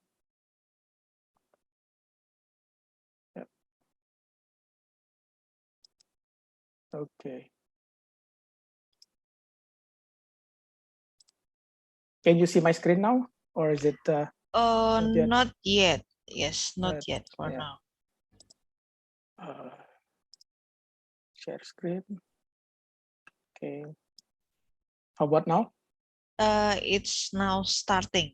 Yes, now it's. Okay. I can see the slide. Yeah. Yeah. Let me click the. Okay, ladies and gentlemen. Yes. Yeah. I would like to deliver presentations on the. My title of presentation, I call it "Exploration of the New Hope," and how to sustain, of course, with the context of food security. My name is Ramadhani Ahdiawan, as described by Ibu Siti in the introduction. I'm now actually Head of Research and Business Development for Collins Higgins Consulting, or we call it CHC. Our office is actually based in Sanur, Bali, and we are operating in Java, in Sumatra, but myself actually based in Bogor at the moment. We've been doing remote type of work even before the pandemic. So we've been doing this kind of remote type of coordinations because we have teams scattered all over Indonesia, and some of our team also based in Australia. This morning, I would like to share you about what we have been doing in the last few years in relation into finding the new frontier, the new type of food, and as well as how to improve the sustainability of the agriculture production. So our company is a science-based commercial. Why I call it science-based commercial? Because our heart and soul actually is on the research, on the science. Myself is a researcher. I've been since 22 years ago. I've been doing research in the environment, especially in forestry. Recently start to engage with agriculture, and we also use data as as an evidence base to support our decision making, to define direction of our company and our business. And we have 4 pillars that we refer as our values, as our reference, primary reference when we are doing our business. So one actually is research. So we are not going to start any activities, any business without research. And then sustainable resources. When we are running our business in agricultural commodities, it has to be under the sustainability scheme. And because we are aware that the sustainability is a sort of our major values. And then we also always think about people. We put people first. Whenever we define our strategy, whenever we define our direction, we put people as a primary component. And we also utilize existing technology. We also utilize the recent technology to support our work, and therefore research, sustainability, people and technology actually integrated as the kind of our major base for us to do our work. And I do a bit of promotion here. Our company actually is the first verified farm sustainability assessment scheme in Indonesia. So we are FSA, or Farm Sustainability Assessment Scheme, is a sustainability scheme for farming system and value chain. And we are actually the first entity who is verified under this scheme. We are also the first entity in the world use this scheme for the cinnamon production. Cinnamon burmani actually is kayu manis in bahasa Indonesia. We call it mainly produced in Sumatra, Indonesia. Okay, and we are, as described before, we put people, we put sustainability, we put research, technology all together integrated. So we always kind of try to consider those components for us in running our business. This is sort of pictures of our activity in the field. This is in Kerinci, Jambi Province, Sumatra. Our team running a developing sustainability model for sourcing cinnamon, or cinnamon burmani, or sometimes also called as cassia vera or cassia in Sumatra. So we know that in this pandemic, this COVID pandemic, health and food are the two major components for to survive. For us, well, food and health is always being the major component, for human being. But especially during this pandemic, COVID-19 pandemic, they have become even more crucial. And, we are therefore because food and health are strongly related with agriculture, because when we are talking about health, we are talking about medicine. We are talking about the agricultural products, spices, and others, as the raw material of the medicines. And then, of course, staple food as our, source of energy. However, we learned that we have sort of an issue with our food source and the top type of our consumption. One, we see that we have very narrow portfolio of source of staple food without any intention to raise a sentiment to rice, but we are, in the previous presentation, so we see that, it's quite clear, it's quite obvious that we are highly reliant on rice as our staple food, as our daily consumption. So that's actually has the implication that I call as a rice trap, perangkap nasi, perangkap beras, perangkap padi.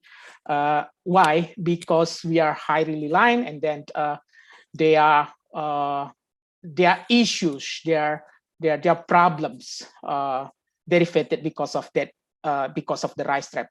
We've been debating about importing rice in the last, 10 years or even more.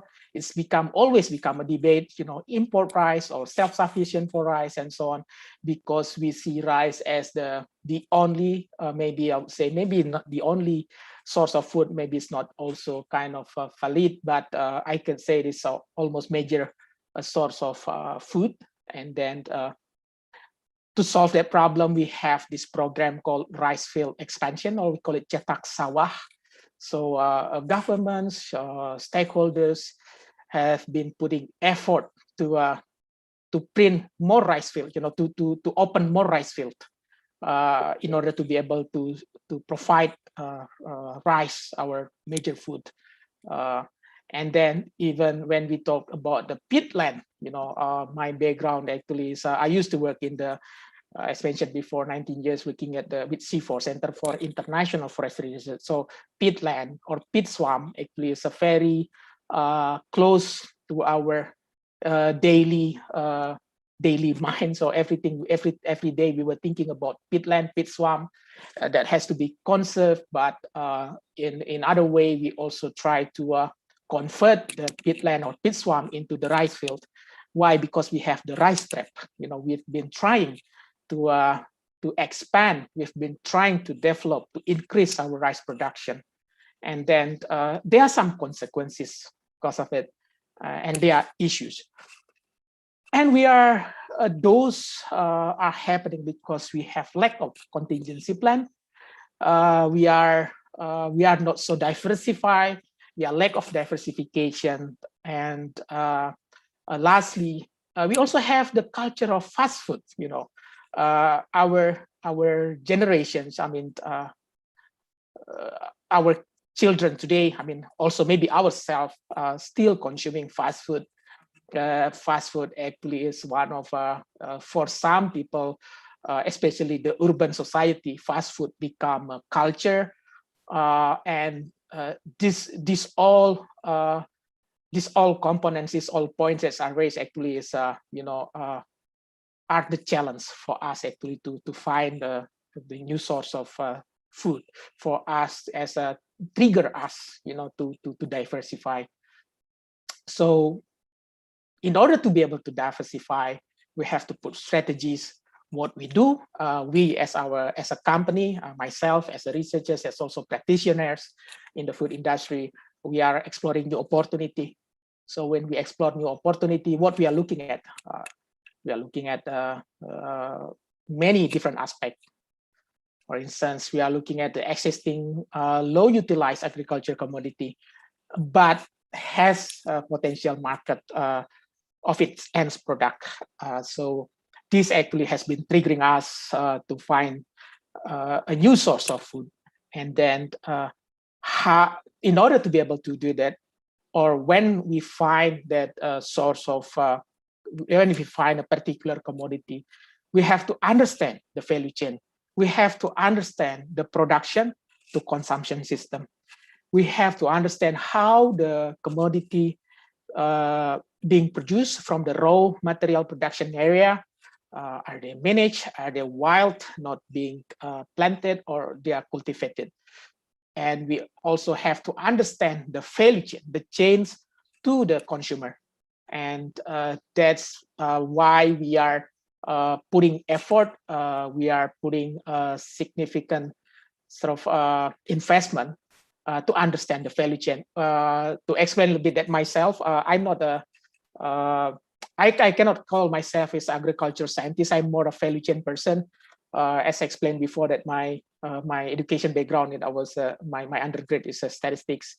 I'm a quantitative person, but also my master's I learned from in environmental management. So those actually also kind of has a strong influence for me, myself, to and our company to see things. So we see things from the value chain, how the frame of the value chain itself, because in order to be able to explore, to find new frontiers, and then to be able to produce, to convert into high processing product, and then to the market, we have to be able to understand the value chain. We also have to understand what is the potential production of that commodity in the existing raw material production area. So are they really, as I mentioned earlier, whether they are cultivated, whether they are wild gathering, whether they are managed, and so on. I use this term because I'm quite strong influence also with my previous job as someone working in forestry. So we always three category, wild gathering, which is something, any commodity gathered from natural resources, timber from the forest, for instance, like fruits from the jungles and so on. Manage means something that is not cultivated but just managed, being maintained by community or by farmers or by persons, and then cultivated, which is actually is agricultural itself. So we have to be able to understand what sort of system applied to that particular commodity. And then we also assess whether certain commodity can survive with the minimum land treatment and degraded land. Why this component is very important?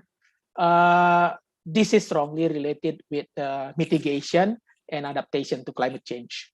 This is something real. This is something that we face today. Therefore, whenever we see, we explore new commodity to be developed, we have to understand how this commodity will be able to survive with all the challenges that we have today. I mean, maybe this is something strongly, maybe it's opposed with the first presentation, with the high intensity of agricultures on the urban agriculture, having this farm on the top roof, on the top of the roof of a building and so on. But this is actually, I'm talking about more in the Indonesia context, that we have so large abundant land. We have, I can take examples, we have so large of the abundant land because of the mining practice, for instance, open pit mining. I would take example of a tin mining, they are practicing open pit mining, and then once the mining activities is completed, finished, they run the proper procedures will be doing the reclamation. But after the reclamation, then what? It's we know that the quality of the soil will be poor and so on. So then we are also trying to explore what will be the commodity can contribute, can sort of being developed in this type of poor quality soil. And the challenges, this is again, I have a very strong nuance or feel or sense of the forestry context here. We're talking about intensive agriculture. We are talking about expansion of food estate. We are talking about land conversion. When we are talking about land conversion, we are talking about what would be converted into the agriculture. What type of land valuable or not valuable enough to be converted into the agriculture land. So, for instance, to give some context, we are not converting city into agricultural land. Like, we are not converting settlement into agricultural land, but we are converting the so-called unused land or abandoned land into agricultural land. Abandoned or unused land is normally forest or tree-based farming system or tree-based system. And Tillman et al. From his research in 2011 said that if we want to increase our food estate into 100%, this is the context of 2011, 100%, there will be about 1 billion hectares of land required by 2050. You can imagine, this is in a global context, 1 billion hectare globally. Where is this land coming from? Is it forest? Is it mining land? Is it water? Whatever. I mean, it's. But this is actually we can see what sort of massive natural or forest or land has to be will be converted in order to be able to expand the food estate. And this is a challenge. We also have to be able to balance between conservation and development. Agriculture, to my perspective, is a development. Converting unproductive land into productive land to produce agricultural commodity is a development activity. But there is also converting unproductive land into the productive land, but not in the agricultural context, but more in the conservation context, is also kind of a challenge. I mean, so that you have to be able to balance between two. You have to give example, a piece of land abandoned. Are you going to convert into a forest so that it can sequestrate carbon, or you want to convert into a agriculture farm, so that you can produce food. They are sort of consideration, they are sort of calculations. Cost benefit analysis has to be accounted for. There has to be the cost benefit analysis has to be considered, to understand about what sort of the environmental value, what sort of the economical value. And then we also have to think and to be realistic about the capital allocation among essential sectors. We are, as a practitioner in business, we also think about, okay, we have, where are we going to allocate our investment into the expanding more agricultural land, or just expanding or improving our system, but working with farmers, to be able to get a higher productivity of agricultural commodity from the farmers. I mean, those are challenges. So to summarize that sort of approach, this is actually to give you how we frame our strategy. So we explore the new opportunity, and then once we explore, we found, let's say, a particular commodity, and then how we optimize the existing production, the existing with what we have, to be able to in the context of food production, to optimize the food production, or to optimize the business, and then how we can sustain. I mean, this is also important, how we can sustain, and of course have to expand, so that finding the new resource, explore the new resource, optimize, and then expand it and sustain it, then it create the business. That's actually how we create the business. That's sort of the framework that we always keep in mind every time we are expanding, or we are starting any activity in our business. So this is the sustainability is always come as a major consideration. Again, how people can get benefit in this context is farmer, how farmer can get benefit of it, how then the product can have, the market value and so on. I mean, that has to be that's actually how we frame our business. So I take the context of Bambara nuts. Bambara nuts is not, we have several commodities actually that we develop. And I mentioned earlier about Cinnamomum burmani that we developed in from Sumatra, and now I want to talk about the Bambara nuts, to see how, what is the role of Bambara nuts in the context of the food security and diversification. So Bambara nuts actually, or Vigna subterranea vercor, actually coming from Africa, especially tropical Africa, widely grown in Ghana. This species introduced to Indonesia in early 1900. I mean, this is actually the literature that I have.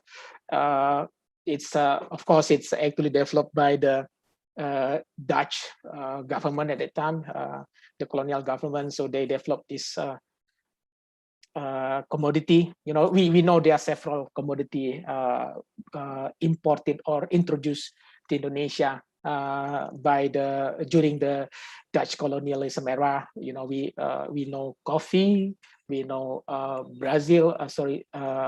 rubber from Brazil, Hevea brasilensis, and we know oil palm also introduced from Africa. So there are a number of commodities or species introduced in Asia about nearly 100 years ago, and Bambara nut is one of them.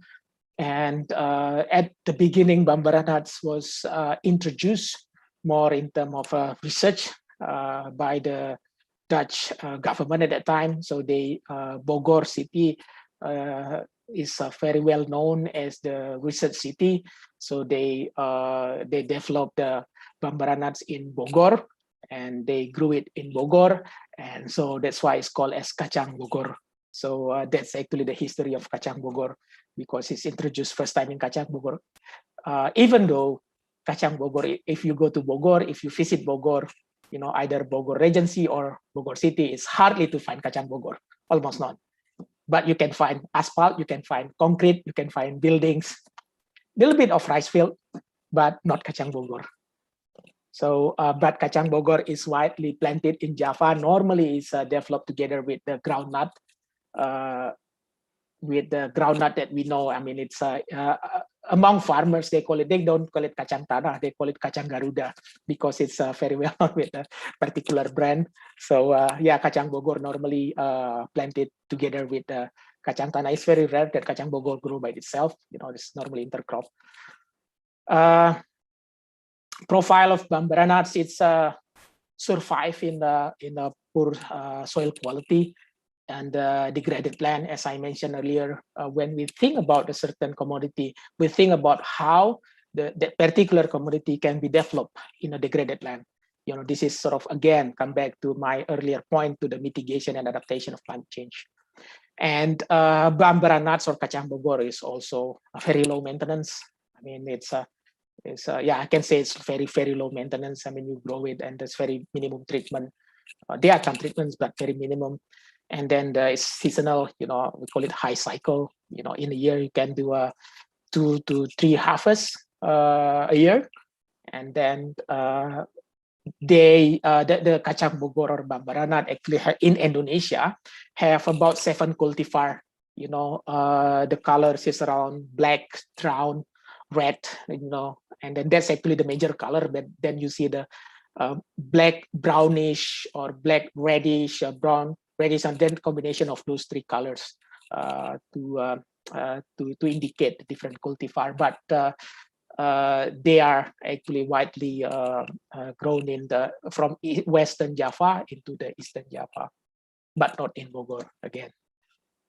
Productivity of the Bambara nut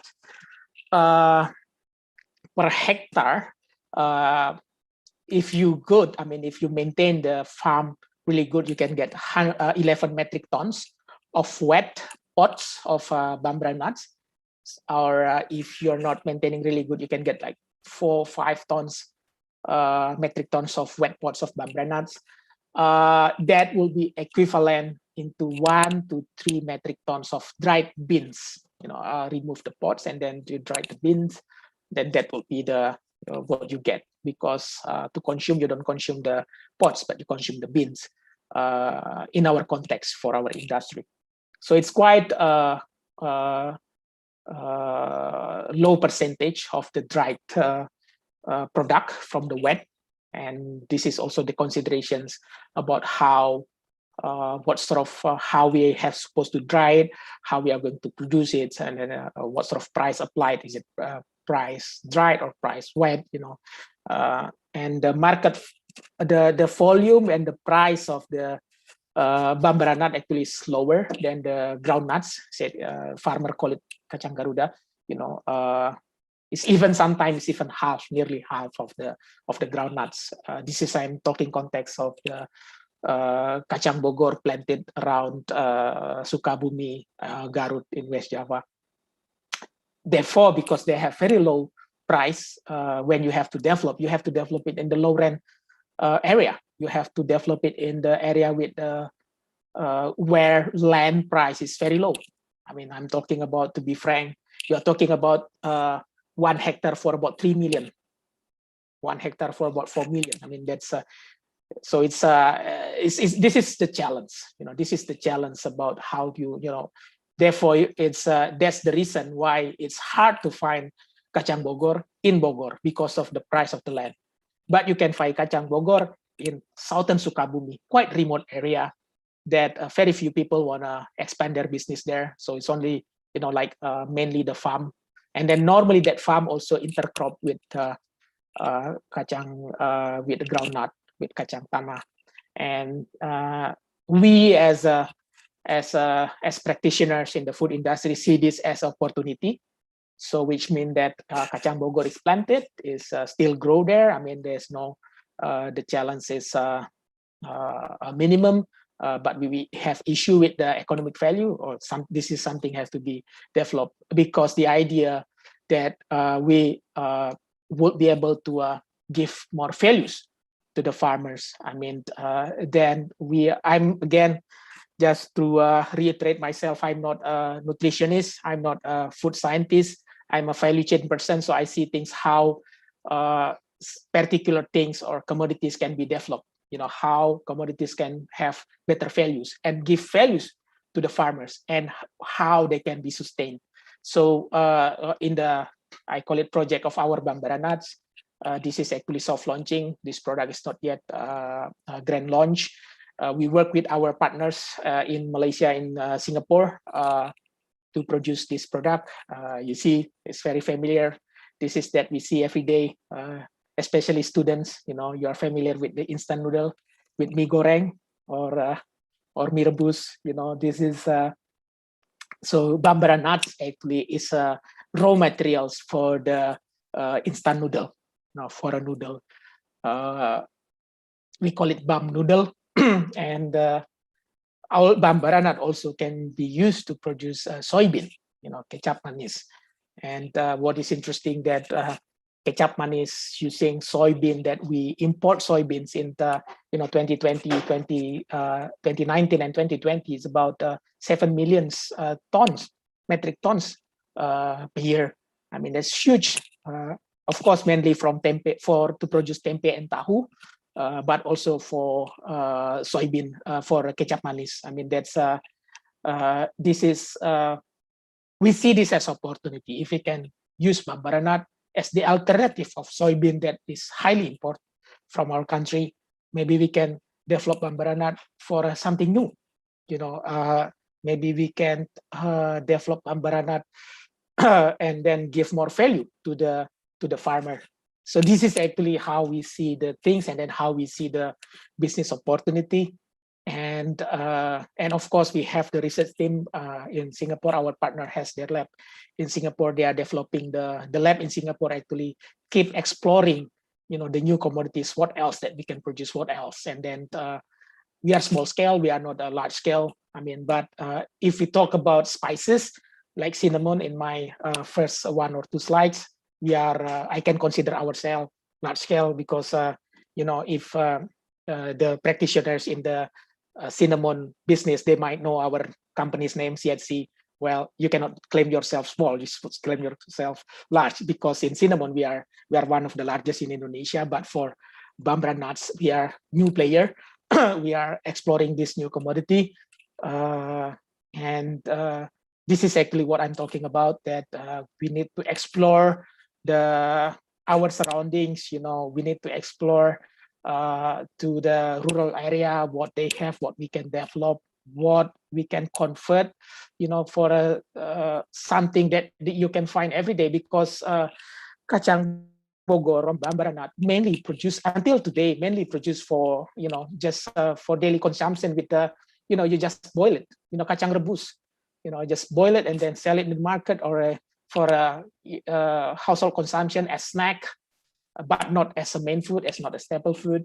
There are some industry in Indonesia use it for the soy milk. I mean, like kacang Bogor milk, but not that huge. The market is very limited. But we know mie rebus, mie goreng, instant noodle is very widely known. Kecap manis is widely used. So Bambara nut has potential on that. Again, there is also calculation about the price. Is it, and so on. We are now actually in the stage of exploring and testing the water, testing the market, whether the price that we apply is reasonable, or is it something that we can expand in a larger volume. So to conclude my presentations, our future challenge, or maybe our challenge today, maybe I should say that sustainability of the product and farming system is very important. When I talk about cinnamon, when I talk about Bambara nut, what sort of sustainability system that we can develop, how to make them sustainable. Sustainable for the soil, sustainable for the product, sustainable for the environment. It has to be thought. It has to be, it has to be developed. It has to be implemented. And then sustainability of the farmer's role in the value chain. That's very important. This is often forgotten by the practitioners. You find particular product, you develop, and then you start with the large estate, with the large plantation, and become managed by the large company, with the large investment. And the farmer been forgotten. We know, I mean, I don't want to sort of pointing fingers into several commodities, but we know what are commodities now in Indonesia, managed by agricultural commodities managed by large plantation company. And then farmers, there are farmers involved, but they are not the major player, But we think that in cinnamon, in spices, we are also doing some work on the white pepper, like Bambara nut. Farmers have to be playing significant role in the value chain. Have to be. I mean, it's either they are staying in their scale or they are expanding, but have to be playing a significant role in the value chain. And then, of course, we are talking about the sustainability of the products of the farms. We are talking about sustainability of the farmers' role in the value chain. We also have to talk about, be realistic, sustainability of the market itself. You can develop new product, you can have really good sustainability farming system. You can have really good farmers engagement in the value chain, but can you sustain the market? Can you maintain the market, that the market exists, the market doesn't drop, the market remain, well, maybe saying remain stable is too hypocrite, but maybe saying that the market is even expanding, the market has to be sustained. Because if the market is not sustained, the market doesn't exist, the market collapse, everyone collapse. The market collapse, farmers collapse, farming system collapse, because it has no value anymore. I mean, I can give you example. I'm also, slightly shifted from the food commodity issue. I mean, I'm also doing research in rattan, for instance.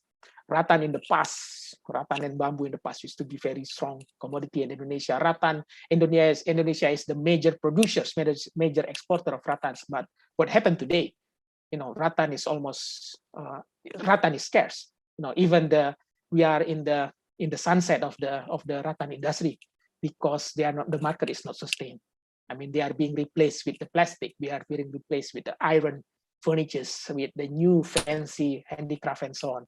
So therefore, when we think about expanding new commodity, we're thinking about sustainability, thinking about farmers, we also have to think about market. We have to be realistic. Will the market sustain?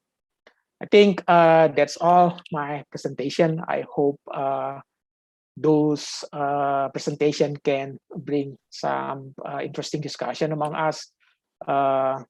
There are some, maybe I have some limitation to present or to show you some products and commodities because of the NDA, non-disclosure agreement of our company and our partners. So yeah, but I'm open, for discussion and for further explorations. Thank you, Ibu Siti. Thank you, ladies and gentlemen. Okay, thank you very much, Mr. Danny. It's kind of very interesting topic, since the first time I spotted about that Bambara nut in a YouTube channel, CNA, I guess. There's Feed the World, I guess. Feed the World, and one of the scene or the documentation is about your project in Bambara nuts. Let's us now start with the Q&A session. I invite all the participants, if you have some questions, you can raise your hand and or just drop your question in the chat box. It's kind of a very interesting topic regarding the Bambara nuts.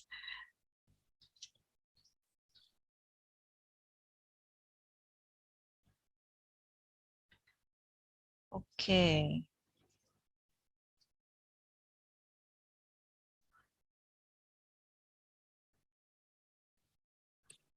Okay, maybe I can start with my question while we are waiting for the other participants who also has some question regarding that. Mr. Danny, the Bambara nut itself is kind of like a local produce, right? It's kind of a local produce, and how about the farmer itself? Do they also like consume it in a very large amount, or also just like sometimes kind of like peanuts or groundnuts? I mean, groundnuts also like kind of legumes is some farmers is just practice or just like cultivated as the intercrops, so as the side product, not as the main product. So how about the local farmers that maybe like already practice the cultivation of Bambara nuts?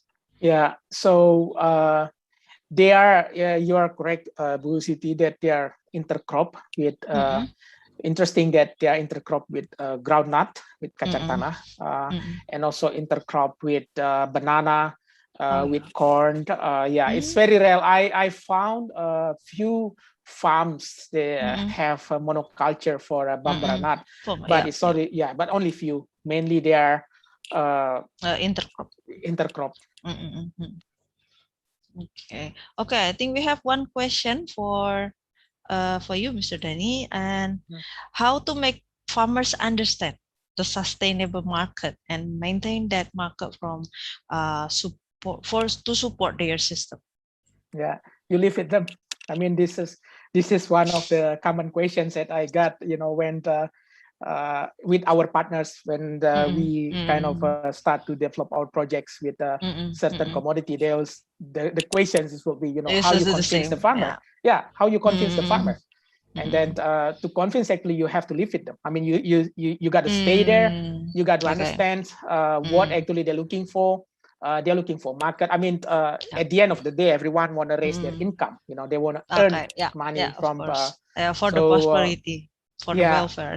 Yeah, and also for them actually to have the prosperity, for the income, and also to have sustainable income. I mean, how they can sort of gain the, a certain product will be something that can be sustained and continued by their children and their children of their children and so on. Like, and they can be their main income. Yeah. Okay, so we need to like put ourselves in their shoes, I guess, to understand how to convince them regarding the because it's kind of like dilemmatic because it's I think it's already an issue for a very long time that farmers cannot be kind of very prosperous. Yeah, but I can tell you one story that what we implemented in our spices trading. In spices, that when we implement sustainability and we persuade, engage with farmers for them, to follow. I mean, to compliance, to be compliant to certain standard. We give premium price. We give extra price, but the extra price itself doesn't mean actually increasing the market price. Why? Because when they follow certain standard, their quality by itself will be improved. So you are paying higher for a better quality. For better quality. Yeah. And also like minimizing the third parties, I guess. Exactly. Because in the market, sometimes like from the farmers, it's kind of a very raw material, but needs some kind of processing, and that was done by the third parties, and also there's a fee, there's a cost for that. So that's why by middlemen. I mean, this is interesting. Middlemen normally they are just brokering. But often also middlemen playing significant role, which means if in the context of a certain farmer live in a very remote area, they only produce like say 100 kg a week. You need middlemen to be able to collect the commodity. You need middlemen to be able, and then bring it to the market, because the farmers themselves won't be able to bring only 100 kg. The cost would be not enough. Therefore, then they're actually the situation where middlemen actually playing significant role. Okay. Thank you, Mr. Danny. And we have two questions here from UNIP, University of Bengkulu, Miss Merakati. How is the prospect of producing Bambara nuts outside Java Island? Like in Sumatra, dominated by peatland, as you already mentioned that it's doesn't require too many kinds of specific conditions to grow Bambara nuts? Please, Yeah. Mr. Dhani. Yeah, thank you for the questions. I mean, we in 2020 we actually engaged with some universities. I mean, I can take example in Bangka Belitung Island. I mean, and I mentioned Okay. before tin mining. They are practicing open pit open pit mining, and then they after the mining activity finished, they just leave conduct the reclamation. After reclamation, then they leave it. So the University of Bangka Belitung have agriculture faculty. They did research on the Bambara nut in that area, and then it grows well. I mean, so it can be So kind of a bioremediation, kind of something. So which mean that the Bambara nut can grow there. I mean, but growing is not enough because you need market. You just growing 1 hectare, 2 hectares. Where you want to sell? I mean, so this is science and market has to come together. Therefore, whenever we develop, I mean, we can because as mentioned earlier that he's not requiring good quality soil. It can grow in a poor quality soil, but then also yes, they can grow, but do have enough volume to sell to the market. So that's actually we are now actually on that next question. Yes, they can grow, but then how then we can initiate a market? Like how to provide the market itself. Since like the commodity is not really, I think it's still not so many people know about that, about the Bambara nuts. Well, there's one question from Mr. Chandra Kurnia Setiawan. Many challenges need to cope, like market availability, stable supply, and etc. What is your strategy to cope with this challenge? Regarding the farmer role. When you are playing with high volume, you have, if you are connected to the industry, you can play with a high volume. You can control the volume. Once you can control the volume, you know what you need. Then this is actually the that you can directly offer to the farmer. Well, this is also related to your point before, Ibu Siti, that there's a middleman, there are broker. We are actually playing role as the industry ourselves. So even though we are partnering with different factory, we are partnering with our because we are diversified as a company, we are diversify ourselves. Even though we are partnering with our with the industry, with the factory, and so on. We are playing a major role in it. So then, therefore, to be able to engage, the advantage point for us actually to engage with farmer, we know the volume we need. We know the volume we need. We know the price we need. We know the quality we need, and then it's kind of a direct communication. And that does it mean that we cannot engage with middlemen? Yes, we can engage with middlemen. I mean, we are implementing a scheme for middlemen. We are implementing scheme for the exporter or for the large trader. We are also implementing certain scheme for farmers. Because we know different players have different ability to provide in terms of volume. So it's like mediating all the parties that already involved for. So I think it's kind of culture, right? Having a middleman and another part that also make some contribution to the price or to the market regarding the product of the agriculture. Well, there's one more. Recently, several countries tried to find other carbohydrate sources. Do you have any experiences consulting this problem, Mr. Dhani? I mean, it's quite limited. I mean, our at the moment we are our overseas partners actually is we are playing with one of the major spices industry in the world, in the US. Our another partners actually the industry in the Malaysia and Singapore, the Bambara nuts producers.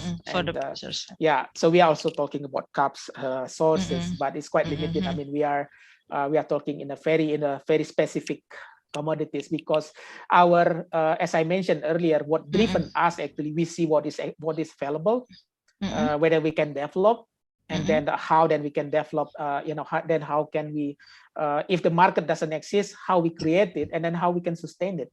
So that's actually the approach that we take, and then from there we explore what sort of nutrition that can be provided for those commodities. Okay, what kind of the alternative, right? Well, speaking of the food diversification, I actually have one question. I think since all of us know that we are very, as you said, we have a very high dependent on rice, right? Do you think it's possible that Indonesian people, most of us, can be diversified to another carbohydrate? Yes, I tell you a story that. Yes, I tell you a story that I had experience. I mean, back to 2000, 2001, I was based. I used to work for C4, and then the C4 head office in Brazil. So I used to be based there for about 6 months to 1 year. I mean, it's in Brazil. I work in the state of Pará, in the Amazonian basin. And then in the Amazonian basin, you can see that local people there, they eat manioc flour. They eat cassava as their staple food. That's actually the major food. They also have rice, but they use rice to feed the chicken and birds. Okay. So that's the other way around. I mean, with what we have in Indonesia. Yeah. So I have to live. So I have to live with that sort of situations. I mean, for about 6 months to 1 year. I mean, that I have to eat manioc flour instead of rice. Because when I eat rice, they said, "Well, you're eating something that want to feed for the chickens and the birds." I mean, it's quite unique situation that I had, and the fact that I live in at that time I live in a very remote area. I live in the field. So that's actually what happened. I mean, it's yes, if your questions, can we diversify, with other? Yes, why not? I mean, in the past, manioc flour still considered to be inferior. Gaplek, manioc flour is actually gaplek. Gaplek considered to be inferior. Inferior, yes. It's considered to be inferior, but in fact, in Brazil, in the Amazonian basin, it was it's like a superior or premium food. Okay, because we know that there's a kind of what I say, terms or kind of prophet. Kalau belum makan nasi, ya belum makan. So, that's our principle. I mean, most of Indonesian people have that kind of principle, and sometimes maybe the change of diversification tends to be curing for certain disease, which is have to deal with the consequence of having a too high carbohydrate because of the rice consumption.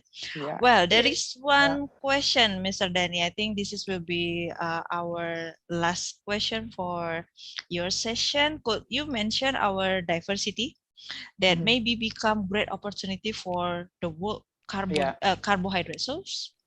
As I mentioned earlier, I mean, it's we have cassava is one of it. I mean, we have to explore. I mean, we have to explore. I mean, we have the. I mean, this country is very rich. We have. It's not necessarily this country is very rich with the commodity originally coming from Indonesia and the introduced commodity. It's not necessarily about food. I mean, let's say about oil palm.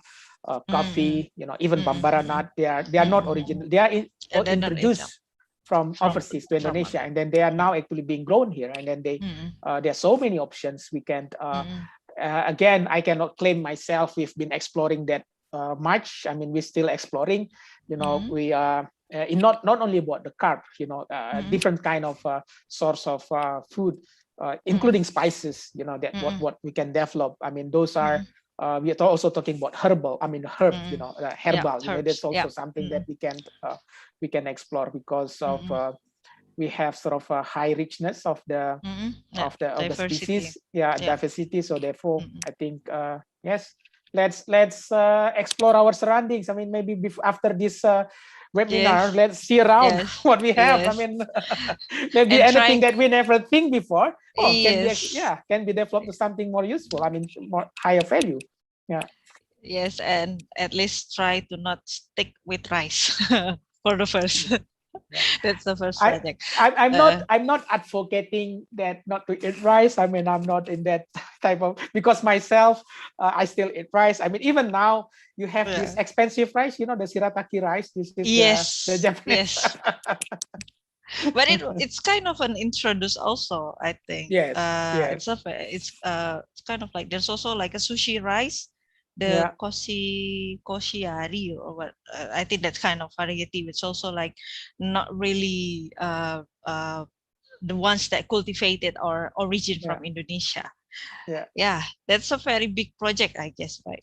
To have Indonesian people can have a very full stomach or tummy, not with rice. And beware with the diabetic. Okay, that's why there's a shirataki rice, I guess. That's one of the solution for those who cannot live without rice. Okay. Thank you, Mr. Danny, for such a very nice discussion. And I think we can add like 5 minutes, maybe if there's one of you or some of you that have a question to Mr. Bjorn or Miss Inaka that cannot be provided previously, maybe you can ask in this session. You can raise your hand, or you can just drop your question, or to Mr. Danny will be also fine if you have some questions that maybe become your curiosity. Is there any question from the participants?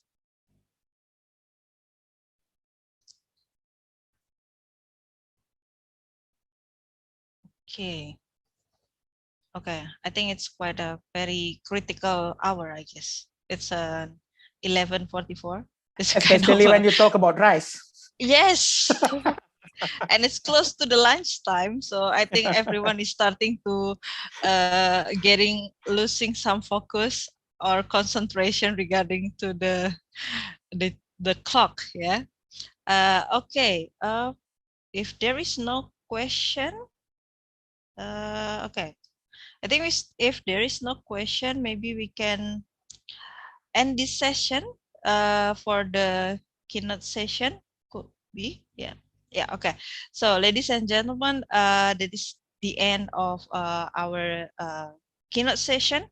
Once again, thank you very much to all the speakers for providing us with such an inspiring, such an insightful information. I hope that all of us can see some spot that we can contribute on to succeed the food security and take a part in this issue, because it's not only like the issue of the ministry or the farmers, but it's all need us our support to make it success. Well, since the talk is very inspiring, I think we should click on applause together to congratulate all the speakers, ladies and gentlemen. Okay. Yeah. So like we congratulate to all the speakers for their interesting and also amazing talk for this webinar. Yeah. Okay. Well, ladies and gentlemen, as the keynote session ends, it's now time for the closing. However, before I close this webinar, I would like to invite all speakers first to deliver short greetings related to the 37th anniversary of Faculty of Agriculture, Universitas Muhammadiyah Yogyakarta. Maybe for the first, I can invite the most beautiful one, Miss Inaka. And then after that, we will invite I think Miss not just me. Okay. Woman But here. So you also yeah. beautiful, Bu Siti. Yeah, but I'm not the speaker in this case. Please, Bu Inaka. Maybe you have some short some greetings to our faculty since it's the 37th anniversary. It's 7 years older than me. Okay, thank you. Happy 37th of Agriculture, University Muhammadiyah Yogyakarta. Wishing more success in the upcoming future and all the best for the faculty. Thank you. Thank you, Miss Hidaka.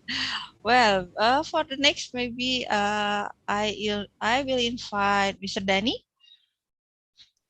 Yeah. Maybe you have some greetings Yes. for our anniversary, please. Yeah, thank you, Ibu Siti, Ibu Naka, Ibu Din, and everyone, ladies and gentlemen. Happy 37th anniversary to the Agriculture Faculty of Universitas Muhammadiyah Yogyakarta.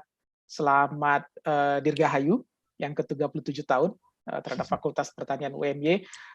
Semoga semakin baik, semakin sukses, menghasilkan lulusan-lulusan pertanian yang berkualitas, yang bisa menjawab tantangan yang kita hadapi di era yang disruptif, yang memang makin challenging. Selamat, sukses untuk semua. Terima kasih.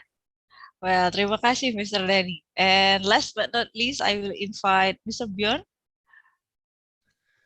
Thank you. Thank you for the Yes. invitation to share and to speak.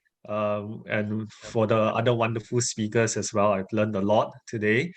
I wish the Faculty of Agriculture a happy 37th anniversary, and the University UMY future success.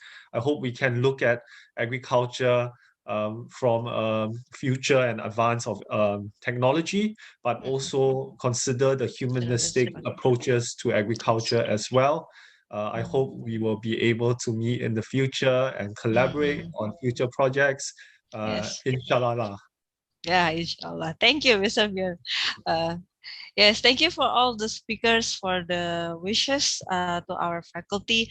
And I would like to dedicate my big thanks to around 300 participants, I guess, who have stayed from the beginning of this webinar till the end of this webinar. And for your information, the committee has already shared the form for verification of your attendance, and you may fill in the form in order to verify your attendance, and then the certificate will be sent on Monday, July 12, through email. So as the moderator, I sincerely apologize for any inconvenience happened during this webinar. Thank you for all the speakers. Thank you for all the participants. See you on our next event. Stay healthy and safe. Wabillahi taufiq wal hidayah. Assalamualaikum warahmatullahi wabarakatuh. Waalaikumsalam warahmatullahi wabarakatuh. Thank you. Thank you, Mr. Bjorn, Bu Naka, Pak Dani. Thank you, Bu Siti, Bjorn, Yes. Ibu Naka. Sama-sama, Pak. Makasih. Terima kasih, Bu. Okay.